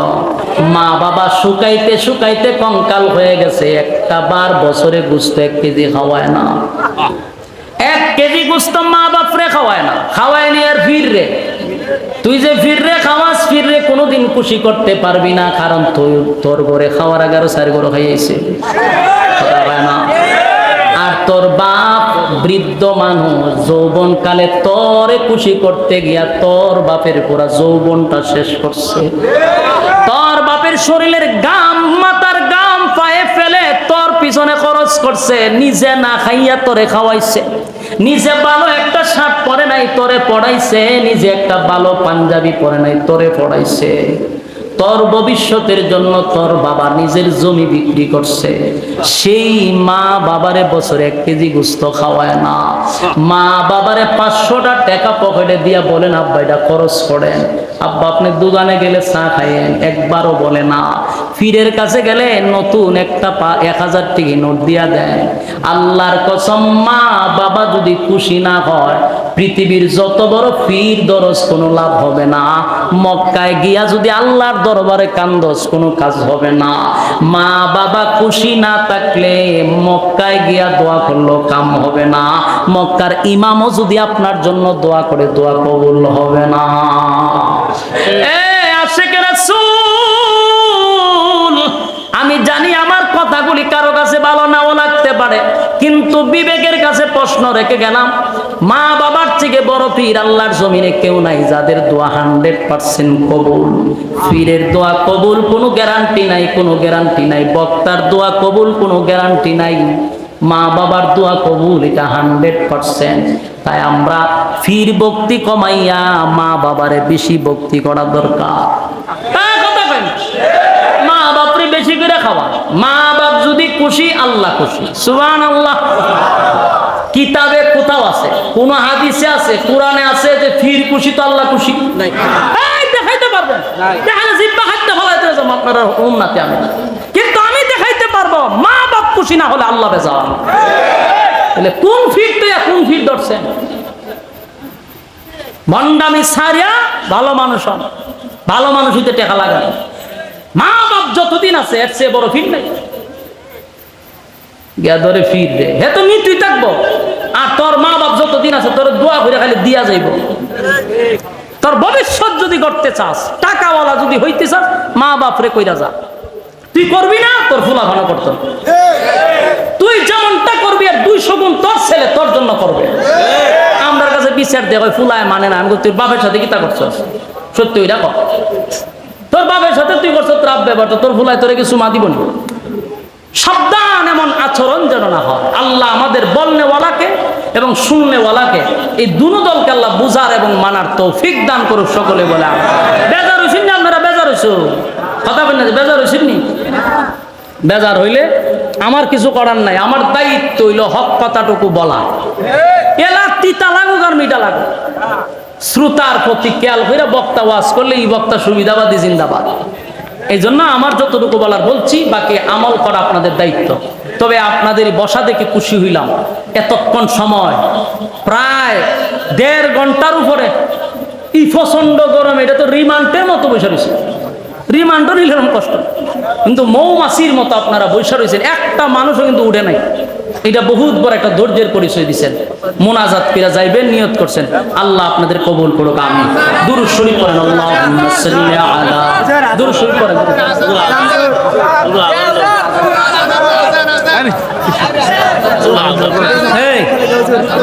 আপনারা কথা বন্ধ করেন, শুনেন আগে আমি কিতা কই। এই গরমের মধ্যে যে ওয়াজ 1.5 ঘন্টা আমি করছি, ভিতরে আর কোনো রস আছে? সব সিপটা বাইকিরা লেছে। আমার শরীরে এখন আর কিচ্ছু নাই। কথা বুঝতেছেন? দাঁড়ান। আর আজানের জন্য কোনো আবদার করবেন না, এটা বহু আগ থেকে হইতেছে। এগুলা করার কারণে এগুলা যখন এই যে কিরামান কাতিবিন খার রয়েছে দেখছেন নি, এটি যখন আবার এটা ইউটিউবে ছাড়ে, তখন দেখবেন পাবলিকায় লেখে বেচারা গেছে ওয়াজ করতে, এটা দিয়ে আজান দেয়। তার মানে এতক্ষণ যা করছে খালি আজানই দিছি আমি। এই সমালোচনা শুনতে শুনতে আমি অতিষ্ঠ হয়ে গেছি। কারণ আমি 1.5 ঘন্টা 2 ঘন্টা যে আলোচনা করি, কিন্তু আজানটা দিলে হয়ে গেছে ওয়াজ করতো, আজান দেয়। ওয়াজ পারলেন না, ওয়াজ করতো। হে মনে করছে যে আজান দিয়ে 5 মিনিট হয়েছে, এটা বুঝি সারা মাহফিল বুঝি আমি আজানই দিছি। কত বড় গন্ড মুরুখ কইলে কমেন্টস করে। তিতা হুনতে হুনতে শেষে উলামায়ে কেরাম নিষেধ করছে, থাক এই আজান টাজান দেওয়া এটা বন্ধ করেন। এরপর থেকে আমি এটা বাদ দিয়ে দিচ্ছি। কথা বলছেন নি? আর এতক্ষণ ওয়াজ কইরা শরীর আর কিছু থাকে না।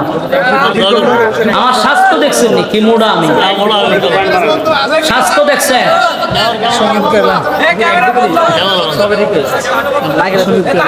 আজানটা তো টান দিতেই করে ভাই, কইজা তো সিরা জায়গা, কইজা সিরা জায়গা। এই ওভারটার ইকো মারেন, ইকো মারেন, ফুল ইকো দেন। 2টা কলি আর 1.5 ঘন্টা ওয়াজ সমান, এই পরিমাণ কষ্ট।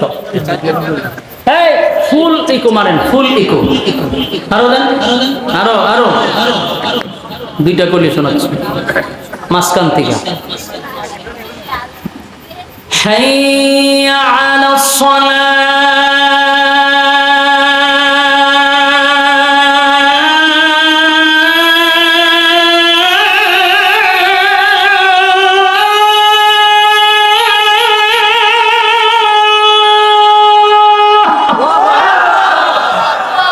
আর ওই কুদেন, আর ওই কুদেন।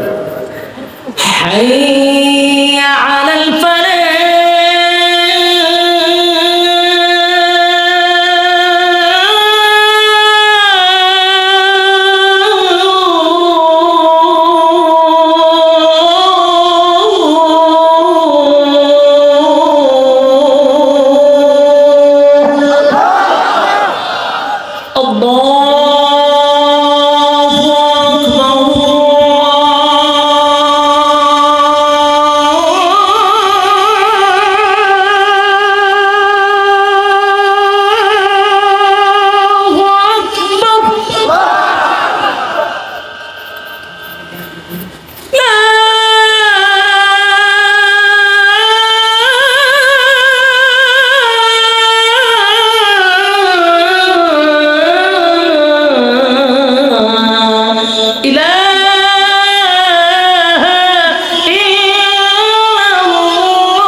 আবদার রক্ষা করছি দুরূদ শরীফ খবর হয়নি না আমার।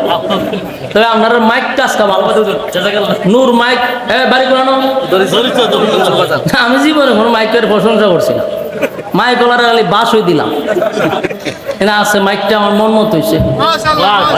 এইখানটা যত প্রোগ্রাম আছে নোটস মাইক সার্ভিস ছাড়া কোনো প্রোগ্রাম এলাও না।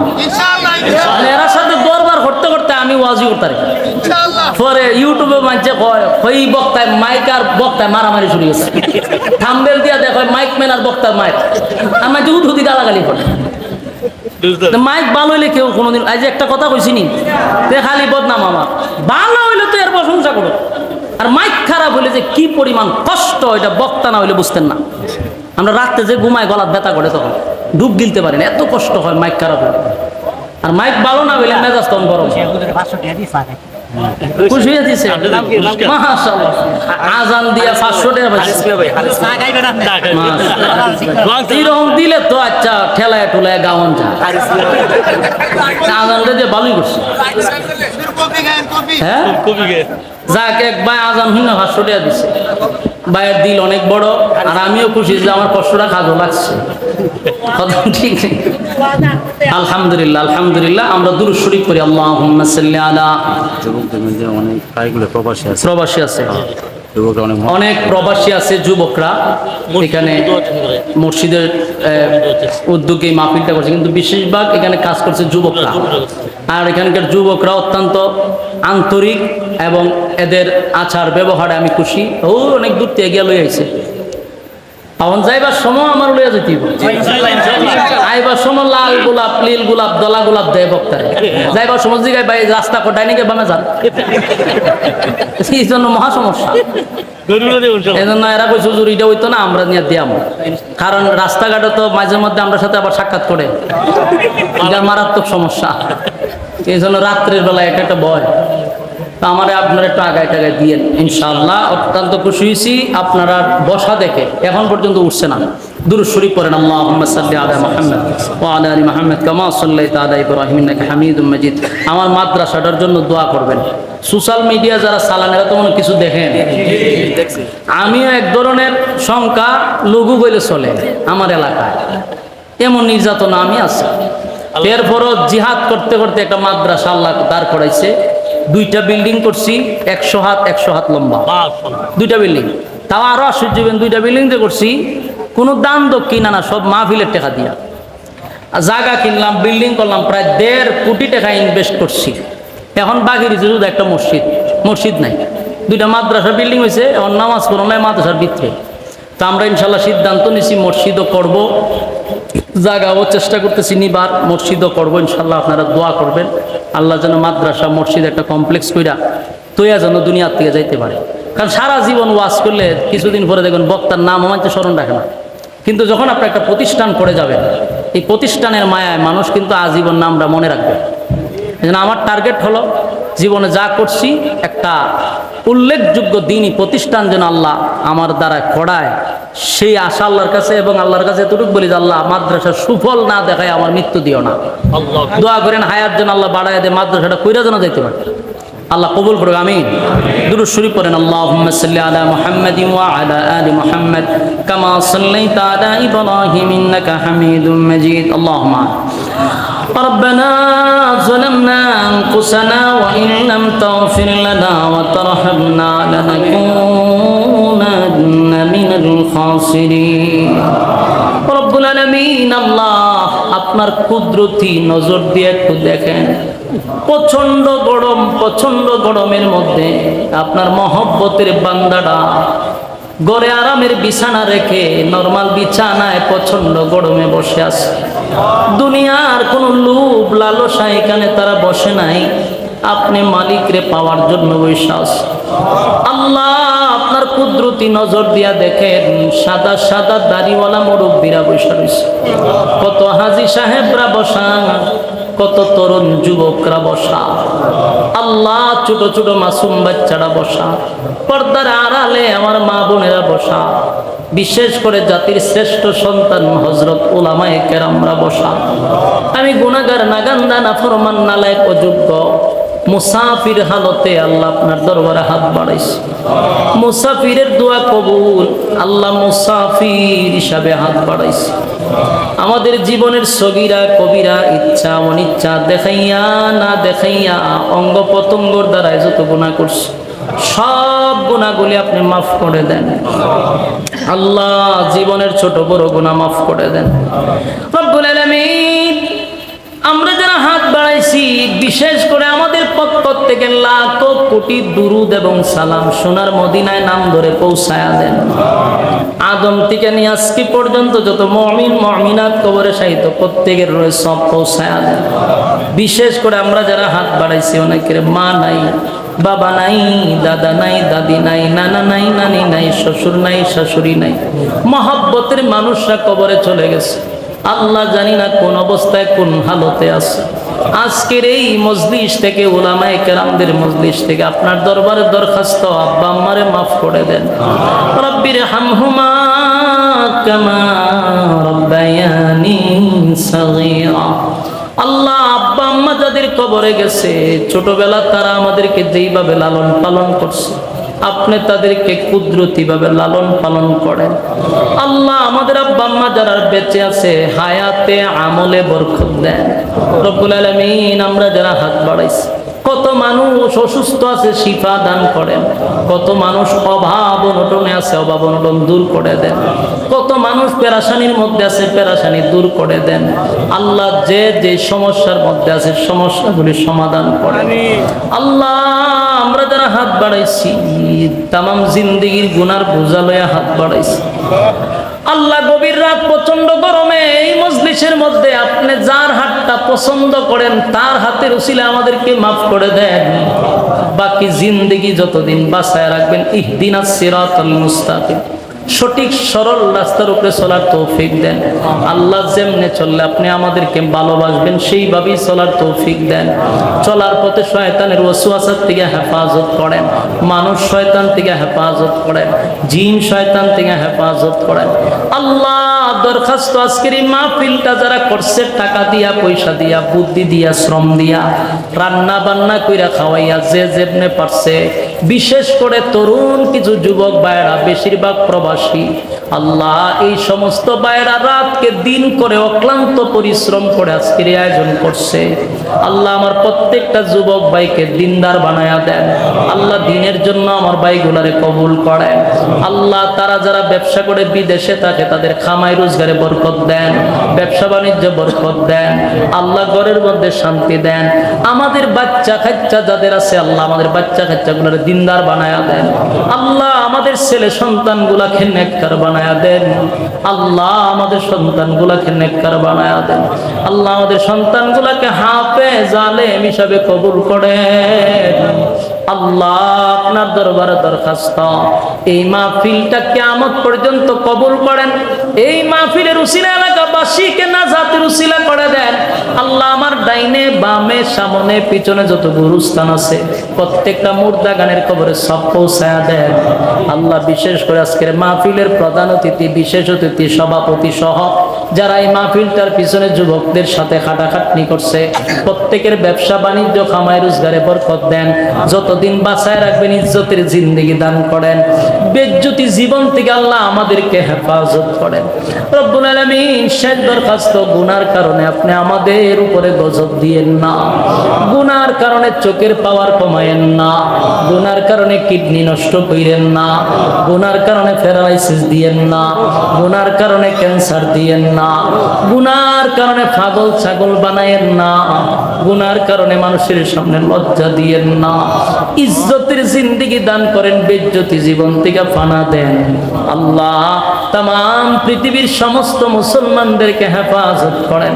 বাংলাদেশটাকে আল্লাহ আপনি কবুল করেন আল্লাহ। এই দেশে শান্তি দান করেন, এই দেশে ইসলামকে আল্লাহ আপনি বিজয়ের পতাকা দেখায়া দেন আল্লাহ। ইসলামে যত এখন যে অবস্থায় আছে আল্লাহ, সবার মধ্যে একটা মিল মহব্বত তৈরি করে দেন। আগামীর বাংলাদেশ আমাদের ইসলামের বাংলাদেশ বানায়া দেন। আগামীর বাংলাদেশ ইসলামের বাংলাদেশ বাংলাদেশ বানায়া দেন আল্লাহ। এই দেশের সব মানুষকে একত্রিত হয়ে কাজ করার তৌফিক দেন রব্বুল আলামিন। ষড়যন্ত্র থেকে হেফাজত করেন আল্লাহ। শেষ দরখাস্ত, এই গভীর রাত আমার সঙ্গে কত মানুষ হাত বাড়াইছে, মোনাজাত পর্যন্ত তারা বৈশা রয়েছে, আশা লইয়া বৈশা রয়েছে। আল্লাহ খালি হাতে বাড়ির দিকে ফিরাইয়া দিয়েন না। বড় আশা লইয়া বসছে, আল্লাহ খালি হাতে ফিরাইয়া দিয়েন না। যা বললাম আর যা শুনলাম নবীজির জুতার ধুলার বরকতে দুয়ারে কবুল করেন, নবীজির জুতার ধুলার বরকতে দোয়াটারে কবুল করেন আল্লাহ। নিষ্পাপ বানায় বাড়ির দিকে ফিরাইয়া দেন। সুবহান রাব্বিকা রাব্বিল ইজ্জাতি আম্মা ইয়াসিফুন ওয়া সালামুন আলাল মুরসালিন ওয়াল হামদুলিল্লাহি রাব্বিল আলামিন। আসসালামু আলাইকুম।